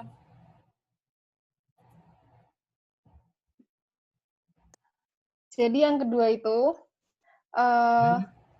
sekarang tuh kayak aku ngerasa sih, gimana sih kalau kita masih bingung cara ngebangun branding kita ke orang lain. Jadi kadang-kadang kita tuh bersikap kayak gini sama orang, terus kita berubah lagi, misalnya kita easy going nih, terus kadang kita bisa ngomong tegas juga sama orang, terus kadang kita bisa mudah murung kayak gitu. Nah, itu tuh sebenarnya nggak apa-apa kita lanjutin atau seiring berjalannya waktu bakal berubah, atau kita harus membangun branding kita dari awal. Jadi kita seperti ini kayak gitu, terus kita harus ngelanjutin itu sampai seterusnya gitu. Gimana? Oke, very good question. Pertama, kembali lagi ke slide nomor 9. Malah sebetulnya slide nomor 9 ini satu slide cukup untuk membangun personal brand. Kalau misalnya kamu sama A beda, sama B beda, kamu harus ingat lagi poin nomor 1, 2, 3, 4, 5, 6, konsisten. Kamu udah konsisten nggak memposisikan diri kamu sebagai orang yang cuek atau misalnya sebagai orang yang pintar segala macam? Jadi konsisten nggak? Terus tadi pertanyaan kedua, terus tadi poin keduanya apa? Halo? Apa? Poin keduanya tadi poin keduanya tadi apa setelah kalau tadi pertanyaanmu panjang banget. jadi tuh kita ngerasa kita tuh masih bingung gitu loh nge-branding diri kita sendiri, kayak kadang kita tuh easy going. Nah, tapi kadang kita juga sering murung kayak gitu. Jadi kita masih berubah-ubah kayak gitu, masih belum stabil, masih labil kayak gitu. Oke. Kalau misalnya kayak gitu, pertama kalau misalnya kalian bingung soal branding, kalian bisa mulai lagi. Tapi tetap kembali ke poin pertama. Kalau misalnya brand kamu adalah orang yang mood swing dan kamu pengen jadi punya brand kayak gitu, ya nggak masalah. Ketika ada orang yang mampu menerima kamu sebagai orang yang mood swing, ya nggak apa-apa gitu loh. Ya nggak apa-apa. Tapi kalau misalnya kamu merasa kayak ini hal yang salah, tapi aku mau membangun brand diri yang kuat, maka kamu harus evaluasi dirimu sendiri. Ini nggak bisa kayak gini. Aku nggak bisa punya brand kayak gini. Aku nggak bisa muncul menjadi orang yang kayak gini dan aku sendiri ngerasa itu salah. Maka kamu harus reevaluasi lagi. Kamu harus atur ulang lagi brand kamu dan kamu harus mulai. Itu yang paling penting. Personal branding itu selalu yang paling penting itu mulai. Gitu. Oke? Oke, makasih banyak Kak jawabannya. Next question. Siapa nih? Ada pertanyaan lagi Kak dari Kak Retma. Wait. Ero tadi udah mau nanya duluan. Oh, oke. Sebenarnya gini, ada 2 pertanyaan sih. Yang pertama, itu kan kalau kita dalam membranding diri, ya misal contoh kita ke perusahaan, itu kan kita harus membrandingkan kita kelebihan dan kekurangannya kan, salah satunya. Nah, kelebihan oke lah, aku nggak bakal aku tanyain. Ya kekurangan, misal kita kekurangan kita punya 5, apakah kita harus menyetarakan kekurangan secara menyeluruh atau kita hanya mempresentasikan kekurangan kita hanya seperlunya aja? Oke, pertama, ini pertanyaan bagus. Kue mau cari kerja ya? Deh, Kak Anto. Monggo. Biar nanti jawaban Kak Anto gitu. Dari tadi aku diam terus. Dia udah perfect Kak Anto, jadi aku bingung mau nambahin apa. Ya. Oh ya, Roy, aku udah jawab. Aman, santuy, nggak apa-apa. Aku malah pengen denger juga dari kalian berdua. Nah, jadi tuh emang si HRD pasti nanyain kekurangan kelebihan itu kayaknya udah mainstream banget deh. Tapi kalau bisa tuh ini lebih ke tips and tricks sih. Jadi kalau kamu jawab untuk kelebihan kan udah gak ada masalah. Kalau untuk kekurangan, kalau bisa tuh jangan kekurangan yang apa banget gitu loh. Kayak misal kekurangan, kamu jawab aja kekurangan saya perfeksionis karena saya pengen menghasilkan, maksudnya kerjaan saya pengennya perfect gitu kan. Itu sebenarnya nggak kekurangan banget sih. Cuman orang yang terlalu gitu kan juga kadang kerja di tim juga kadang kurang. Nah, kalau bisa sih jawab kekurangan tuh yang jangan yang abal-abal lah, jawab tetap yang bernilai juga sih. Itu saran aku, tips ya. Terus juga jangan terlalu dibikin-bikin deh, soalnya HRD tuh pasti tahu kapan kamu jujur, kapan kamu enggak. Ya meskipun kamu juga jawabnya secara nggak langsung kan nge-brand diri kamu sendiri ya. Yes, interview itu gestur penting banget. Terlalu dibuat-buat gitu. HRD itu ada cara ngelihat kita tuh bohong. Misal mata kita, kalau misalnya kita bohong, mata kita itu yang hitamnya itu rada ke kanan gitu. Rada ke kanan, kita kayak ngeliat kayak gini gitu. Kalau misalnya itu HRD bisa tahu kita lagi bohong segala macam. Nah, kalau misalnya HRD lagi tanya, kekurangan kamu apa? Jangan bilang hal-hal yang terlalu obvious, misal saya suka maling atau saya suka nyolong jemuran tetangga. Itu udah pasti HRD kayak oke, coret, kalau perlu laporin polisi gitu. Tapi posisiin kekuranganmu itu pertama jujur dengan kekurangan. Misal saya orangnya perfeksionis, atau misal kedua saya orangnya kurang komunikatif. Sebutkan aja kekuranganmu dengan benar. Tapi HRD pengen dengernya ketika ada interview kayak gitu, gimana cara kamu ngatasin kekuranganmu. Misal kayak tadi dibilang Lintang, saya orangnya perfeksionis. Kenapa saya perfeksionis? Karena saya kesel banget kalau ngeliat kerjaan itu nggak benar, atau kesel banget kalau ngeliat kerjaan itu salah. Atau misal saya orangnya kurang komunikatif karena saya berusaha ini siapa yang nggak mau? Saya berusaha komunikasi itu seefektif mungkin. Saya juga nggak mau punya salah-salah kata sama orang lain. Makanya kemudian yang terakhir, cara kamu menanggulangi kelemahanmu atau misal saya menjadi perfeksionis dan itu sendiri bisa saya sendiri ngerasa kalau saya itu perfeksionis. Kemudian tapi cara saya menanggulangi perfeksionis adalah menerima pendapat orang lain. Saya juga mulai belajar untuk menerima pendapat orang lain. Cikur berisik banget loh. Ini siapa tuh? Aku. Oke. Yang itu kan yang pertama. Oke. Makasih juga atas jawaban yang buat untuk pertanyaan pertama. Yang kedua, tadi kan pas di awal kan Bang Anto kan nanyain tuh yang kita tuh personality-nya kita kayak gimana.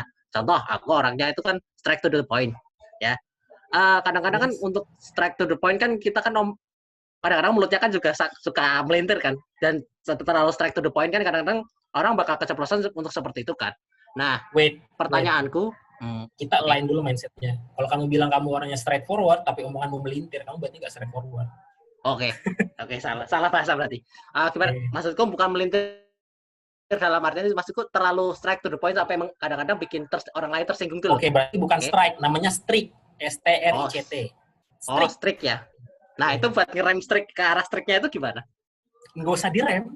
Kalau emang kamu orangnya strict, kemudian orang nggak bisa nerima, yowes. Makanya gue bilang, ini pengalaman aku banget kerja sama expat gitu loh. Ekspatriat orang-orang Eropa apalagi, mereka tuh bakal barbar banget.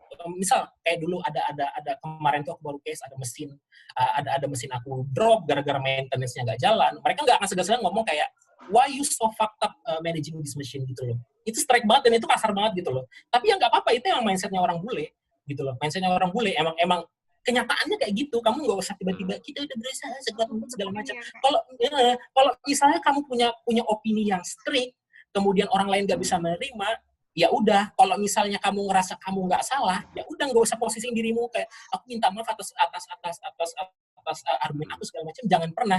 Tapi selalu ingat, kalau kamu jadi orang yang straightforward, jangan pernah serang personal. Jangan pernah bilang kenapa sih kerjaan kamu kayak gini, pasti bapakmu itu goblok banget, jangan keluar kata-kata kayak gitu, karena itu serangan personal, itu yang nggak boleh. Kecuali misal straightforward, kamu tuh kerjaannya gini banget, manajemen waktumu efektif nggak, atau misalnya kamu brainstormingnya cukup nggak, itu kan strict banget sama orang gitu loh. Dan itu nggak masalah, memang itu faktanya, dan di dunia kerja itu penting banget jadi orang yang straightforward. Gitu. Oke. Terima kasih Mbak Lintang. Bang Oke, thank you. Ya itu sih, karena pasti kan setiap orang punya personality beda-beda. Kalau untuk mungkin orang yang dominan kali ya, pasti selain dia punya kelebihan itu pasti punya kekurangan. Dan aku harapin tuh kalian tuh juga tahu kalau ketika orang punya personality yang beda-beda, juga mereka juga punya kekurangan dan kelebihan masing-masing. Jadi kita harus saling terima gitu aja sih. Ngerti. Oke, kenapa sih Tam? Putus sih. Server. Makanya aku bilang ini nggak bayar wifi itu kayak gini. Oke, kalau nggak salah masih ada dua pertanyaan lagi ya? Iya Kak, dari Kak Ritma. Ya. Dan Kak siapa ya tadi? Coba aku bacain ya Kak dari Kak Ritma.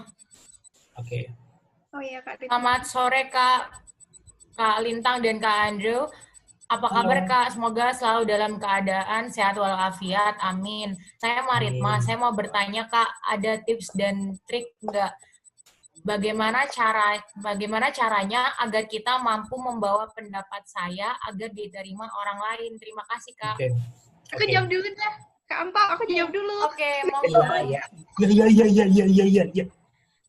Nanti kan maksudnya jawaban the best-nya kan di Kak Ampa. Paling nggak aku ada kontribusi lah ya. Nah, kalau untuk Ritma nih, yang pertama, kamu tuh kalau bisa tuh nyampain pendapat tuh yang jelas tuh menyeluruh. Gimana ya? Maksudnya tuh lihat orang lain juga untuk kepentingan. Maksudnya kamu mau nyampaikan pendapat tuh untuk kepentingan bersama juga, nggak untuk kepentingan dirimu sendiri. Pasti nanti juga orang lain akan, wah iya ya, ternyata bener gitu. Terus kalau misalnya benar.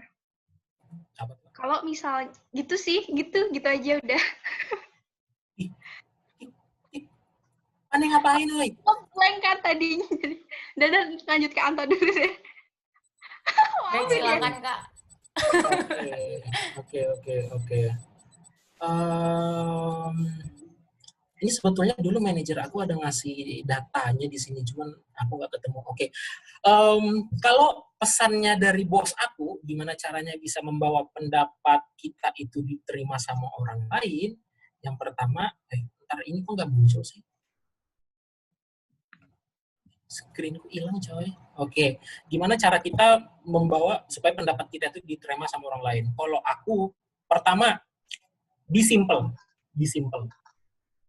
Kadang orang tuh nolak pendapat kita bukan karena pendapat kita itu salah, tapi karena cara kita mengungkapinnya itu segala macam gitu. Be simple, be concise, be strict. Sama kayak yang dibilang Ero tadi. Be simple, be concise, be strict. Singkat, padat, jelas. Kemudian yang kedua, supportlah dengan data. Supportlah dengan analogi yang bagus. Misal, aku nggak mau pesan makanan dari si A. Karena apa?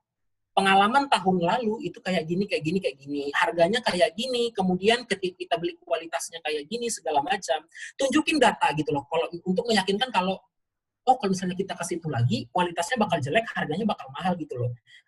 Orang biasanya kalau misalnya sudah kita fokuskan pada dua itu, simple, concise, kemudian data, mereka masih nggak terima, mulailah dengan step ketiga.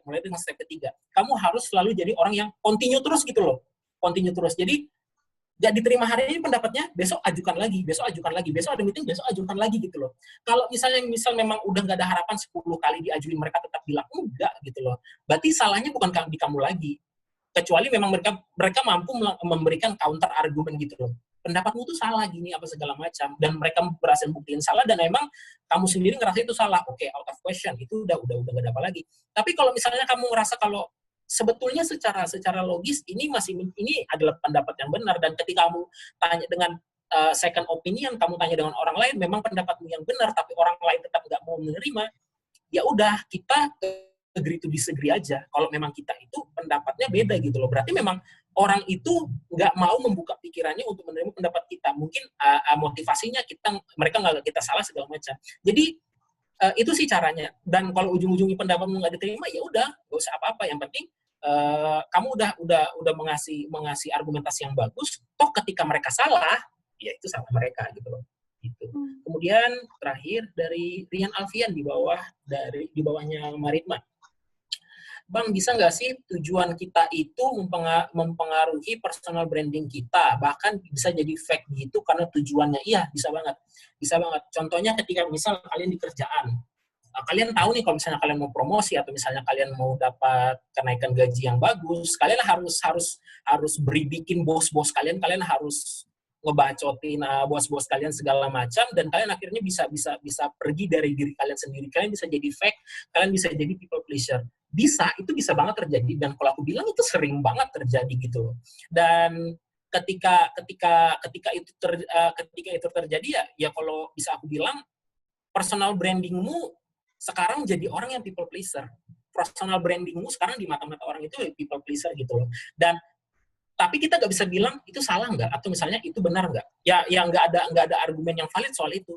Kalau misalnya kamu ngerasa itu salah, ya udah gitu loh, kamu ya udah. Tapi kalau ya udah, kamu terima itu salah. Kalau misalnya kamu ngerasa itu salah dan aku nggak mau kayak gini, ya nggak apa-apa. Tapi kalau misalnya kamu ngerasa benefit yang aku dapat ketika aku jadi fake itu lebih baik, ya udah, kasarnya aku bilang jadilah orang yang seperti itu. At least yang bisa aku nasihatin adalah jangan pernah ngorbanin diri kalian sendiri, dan jangan pernah ngorbanin orang lain juga untuk dapetin personal branding yang bagus gitu.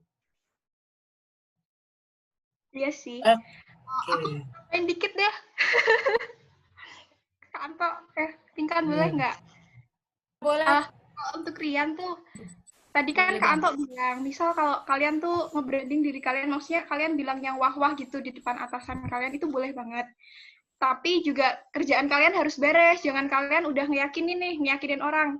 Dan orang tuh udah yakin sama kalian, tapi kalian ngecewain tuh, ya bener kata Kak Anto tadi, jangan sampai bener-bener, kalau kalian udah bilang itu, kalian bener-bener harus buktiin itu. Jadi kalian biar brandingnya pertama bagus, terus kedua juga nggak dikira omong doang gitu sama orang yang nilai, gitu sih. Dah. Oke. Karena aku ngalamin di kerjaan sih. Oke, pertanyaan terakhir, satu lagi. Terima kasih, Kak. Ini ada pertanyaan dari fans Anto. Oke, itu kacangin aja ya, soalnya aku tahu banget tuh yang nanya tuh. Ini mau tanya buat Kak Lintang tuh. Siapa, ada yang nanya Lintang? Oke, Iya, mau tanya dong untuk Kak Lintang, kalau sekarang strateginya personal branding kayak Yonglex, terus kalau udah terkenal baru personal branding lagi jadi kayak Muzamil Hasbalah, gimana menurut Kakak strateginya? Bagaimana cara mengubah persepsi orang dari branding yang buruk? Muzamil Hasbalah loh. Muzamil tuh siapa sih sebelumnya? Aku nggak tahu. Aku nggak tahu. Ustadz. Yang baca Quran itu loh, Kak. Bacanya bagus, Imam. Kori. Iya, itu. Strateginya kayak Yonglex, terus jadi tuh dia terkenal karena kan? Bayar dulu wifi. Ngelek. Oke, kita langsung jawab pertanyaan. Putus. Pertanyaan terakhir ya, satu pertanyaan gitu, lagi. Pertanyaannya Satu pertanyaan lagi untuk Kak Endro. Ini cara ngubah foto profil Zoom gimana? Lihat YouTube, jangan males. Jawab. Kak Lintang, Sudah dijawab, maaf kan? tadi putus-putus dari Kak Lintangnya, jadi nggak kedengeran apa-apa. Ini putus lagi. Lihat tuh face lagi. Wes mulai wae lah kontang, malu-maluin aja. Nah, kan hilang kan. Kantor mulai ngegas. Halo. Gimana tadi? Aku jawab ya, aku belum jawab tadi. Iya, Kak, iya. Jadi itu pertanyaannya kan maksudnya dia terkenal branding yang jelek, tapi dia pengen ubah diri jadi yang bagus gitu kan? Kalau dari sini kayaknya seperti itu sih. Nah, maksudnya. Kalau dari aku sih, kalau pasti kalau orang mau berubah untuk jadi lebih baik susah. Tapi kalau misalnya kalian yakin branding kalian itu lebih baik, maksudnya untuk pertama dia nggak ngerugiin orang lain lah ya. Terus kedua juga hal-hal yang positif itu juga nggak apa-apa sih. Strateginya pasti karena Nah kan? itu apaan Ya. sih pencitraan gitu kan. Nggak jelas ya? Ya, Tadi keputus dikit. Aduh, ya udahlah intinya mulai aja dulu, nggak apa-apa. Kalau kalian terkenal brandingnya dengan jelek, terus pingin berubah. Putus lagi, Kak.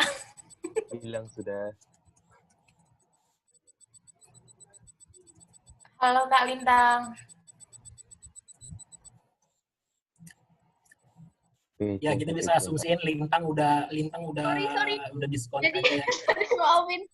Jadi intinya mulai aja dulu, nggak apa-apa kalau kalian terkenal brandingnya jelek, pengen ngubah jadi yang lebih baik, nggak apa-apa. Itu bagus. Terserah orang lain mau bilang apa, tapi kalau insya Allah kalau niat kalian baik kok. Pasti ada orang yang dukung kok. Dah, gitu aja. Dah jelas belum? Kumaha wae ya. Udah jelas ya sepertinya. Ini ada yang mau tanya lagi apa enggak ya? Personal branding isi-isi kenapa selalu buruk ya? Saya tidak mau jawab. Saya tidak mau jawab hal-hal itu. Lah, itu straight to the point itu. Mohon maaf, jangan. Janganlah. Kau kalau pertanyaan gitu mah kumaha sih wae lah. Gua Aku tidak kuat saya. Saya tidak mau jawab hal-hal itu. Ampun. Tanyakan Bu Emi. Ini siapa lagi? Bu Emi. Pemuda Bagus. tersesat nih siapa lagi nih? Aduh. Mana pemuda tersesat? Oke, Mungkin itu nggak aja ada sih. tanya lagi. Oke, kayak nggak ada pertanyaan lagi ya. Oke. Aku pengen nanya. Siapa itu yang mau bertanya? Saya tak.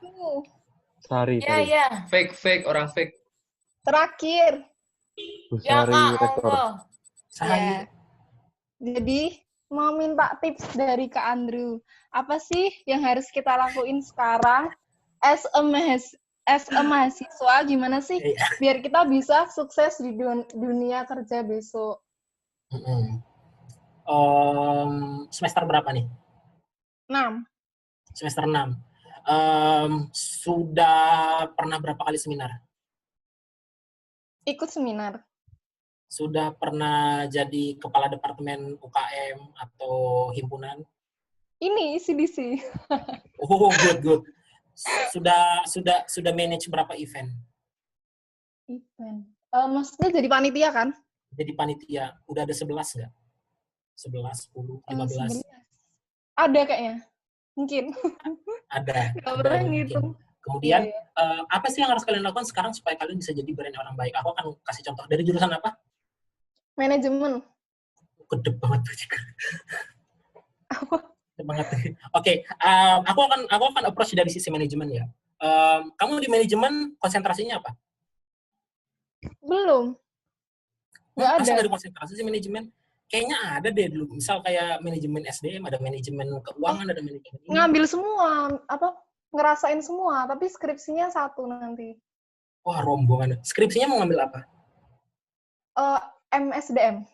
MSDM. Kayaknya sih, tapi kan nggak tahu dapetnya apa nanti. Oke. Yang sekarang nggak ada di MSDM apa? Yang tenaga, yang sub keahlian MSDM yang sekarang masih kurang. Pernah mikir ke situ nggak? Misal, kalau aku ngomong MSDM, aku jujur aja. Kalian orang SDM bakal bersaing sama satu yang paling kuat, psikologi. Psikologi itu musuh kalian paling utama, manajemen SDM. Manajemen SDM. Yang kedua, orang sosiologi, orang antropologi, itu tuh saingan terbesar kalian MSDM. Karena apa? HR aku sendiri orang antropologi, bukan orang HRD, bukan orang HR gitu loh. Jadi kalau misalnya kamu mau develop diri kamu sendiri supaya siap di tenaga kerja, carilah sesuatu, fokuslah pada sesuatu yang belum pernah ada di orang lain. Jadi misal kamu ketemu misal kamu lagi interview ketemu lulusan UPN, ketemu lulusan UI misal, atau misalnya ketemu lulusan UI sih kalau aku bilang UI kalau manajemen yang paling kuat. Nah, yang dipunyain orang UI yang nggak kamu punya apa? Itu kamu harus bisa kuasain dulu. Kemudian keahlian apa yang yang orang UI nggak punya tapi kamu punya, itu tuh harus kamu emphasize gitu loh. Kamu harus bisa apa? Kedua, aktiflah aktiflah di segala kegiatan. Jangan pernah jadi mahasiswa kupu-kupu gitu loh. Kuliah pulang, kuliah tiap hari. Kalau misalnya ada yang ngomong sama aku, Kak, aku tiap hari kuliah capek banget, tidur cuma 6 jam. Aku tuh kayak tiap hari cuma belajar doang, tidur cuma 8 jam per hari. Aku bilang, kalian kalau mahasiswa tidur 8 jam per hari, mending kalian gak usah jadi mahasiswa lah. Ini kalian gak usah jadi mahasiswa, jadi tukang masak aja udah. Karena ya ketika mahasiswa ini kesempatan terbaik kalian untuk belajar gitu loh. Ini kesempatan terbaik kalian. Hari ini kalian meeting ini, hari meeting ini segala macam. Kemudian kalian harus manage ulangan, harus manage UTS apa segala macam. Itu tuh harus bisa gitu loh. Kalian harus bisa membiasakan diri terengginas, membiasakan diri kalian ganas, membiasakan diri kalian update dengan hal-hal terbaru. Apa sih yang harus aku kuasain lagi di bidang MSDM? Itu tuh poin yang harus di-emphasize. Udah. Iya. Oke. Terima kasih, Kak. Wes, buka puasa lagi loh. Baik, itu sepertinya pertanyaan terakhir ya, teman-teman. Oke, kita ini sudah di penghujung acara.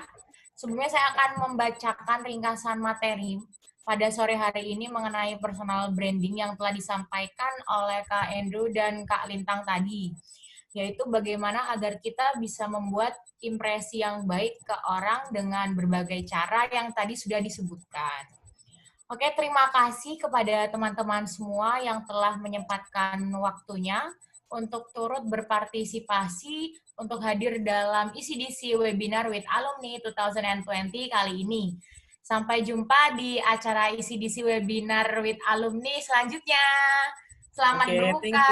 Bye-bye. Terima kasih. Bye-bye. Thank you. Assalamualaikum warahmatullahi wabarakatuh. Waalaikumsalam. Waalaikumsalam. Terima kasih. Terima kasih. Thank you semuanya. Kumhab. Selamat berbuka puasa. Selamat berbuka puasa. Thank you. Selanjutnya diadakan bubur online. Bubur online. Bubur online. Foto dulu dong. Oke, ini masih online nggak? Kepada Masih. fans Anto dan pemuda tersesat, habis ini saya harus ngomong sama kalian ya. Pemuda tersesat. Aku tahu nih. Ini dua manusia ini siapa tahu aku nih. Kurang ajar. Ustaz Jafar, mohon bimbingannya ke Ustaz Jafar.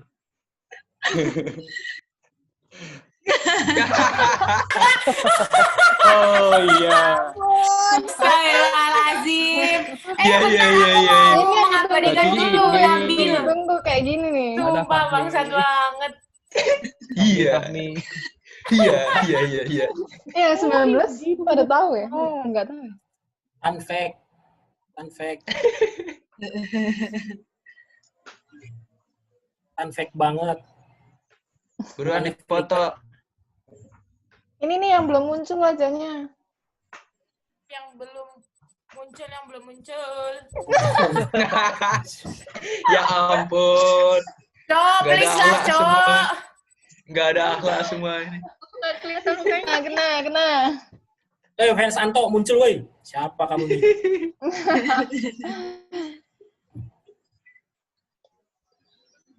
Oke. Masih menunggu. Mana nih? Oke, kita mulai aja ya. Ini tapi masih banyak sih yang nggak kelihatan. Iya, nggak seru. Yo. Apa nih? Halo. Aku nunggu fans Anto foto. Kalian. Apa lah ya? Kita mulai ya. Bentar. Oh, udah. Oh ya. Ini apa nih? Ini apa nih? Ayo, Foto doang. Itu yang belum, tumpan. Ayo, pemuda tersesat. Pemuda tersesat itu belum. Fans Anto woi. Kak Aryani belum. Maneh saya maneh woi. Kak Ferdi belum. Oh ya, ada Bang Ferdi ya? Baru tahu aku. Bang Ojan. Udah, guys. Indri.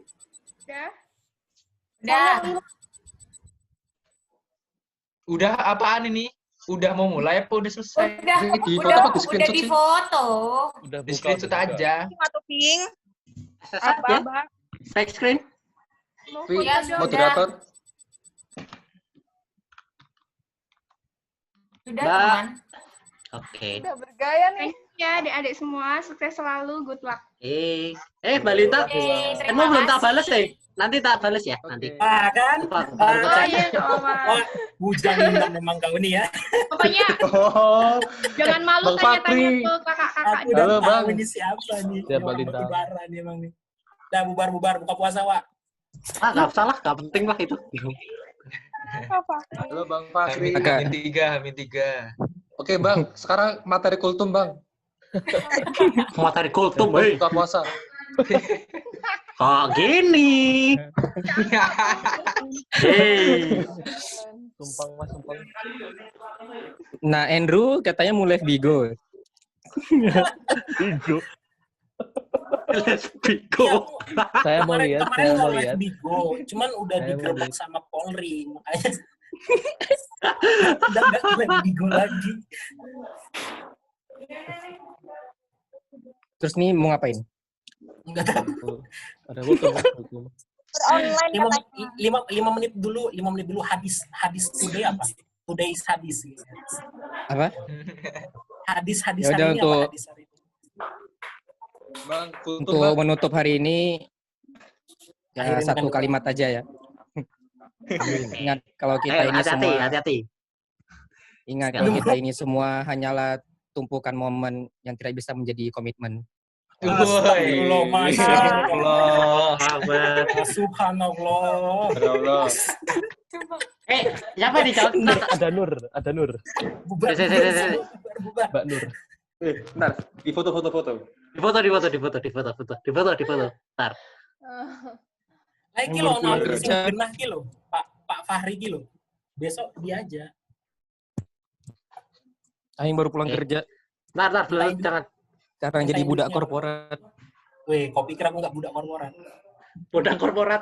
Saya juga skripsi juga budak korporat juga. Budak Cina.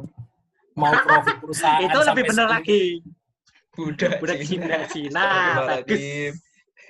Ya Allah. Itu harus diperketat itu. Jangan kaget ya, besok kalau kalian mau kerja di BCA, CIMB, itu bosnya Cina semua itu. Ya, Jadi iyalah. yang sekarang IG-nya rame anti Cina, jangan harap bisa keterima sih. Jangan harap. Kerja di Kita punya perusahaan teman, lokal Kak. aja udah. Kita pakai Mas Adri Kak nanti Kak. Jalur dalam. Orang dalam. Orang dalam Kak. Jalur gongsi pacai. Nepotisme nomor 1. Oke, udah bubar-bubar ah. Gak usah lah, Oke. gak usah lah. Ikut. Makasih ya Kak, makasih semua. Thank you. Bye-bye. Kak Lintang dan Kak Andu, Terima Gusa, kasih Kak Lintang Mia, dan Kak Bang Fakri, Kak Anto. Kak Ferdi. Aku duluan ya. Yuk, hati Ya. Mas. Terima kasih. Aku juga izin live ya. Kemana? Cara keluarnya gimana? Tinggal live Bang. Ini beneran baru nginstal doang. Gimana ya? Aku juga baru install, Kak. Oh, ini live ding. Dadah Kak. Live Ini ini yang ngapain lain? sini live? Yang lain gimana? Tolong udah azan. Duluan ya. Aku. Assalamualaikum. Teman-teman, aku pamit dulu ya. Gak usah, posternya sudah jadi. Bye-bye. Sudah, Pak. Sudah. Bonus story Instagram. Oh. Terima kasih. Upload juga, Tre. Oke. Oh iya, siap. Terima kasih. Terima kasih. Kira aku juga pamit deh. Makasih ya semuanya. Oke, makasih. Jangan disiain.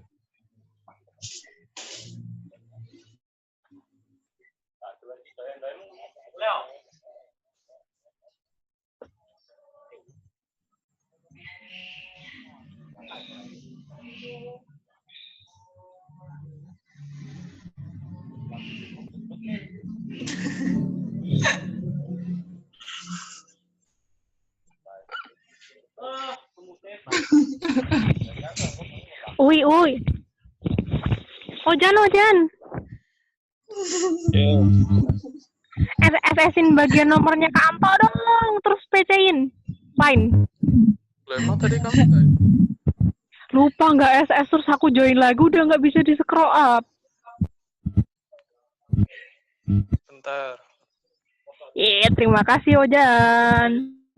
PC-in line ya. Tuh di SS. Oh ya udah. Oke, aku screenshot sendiri.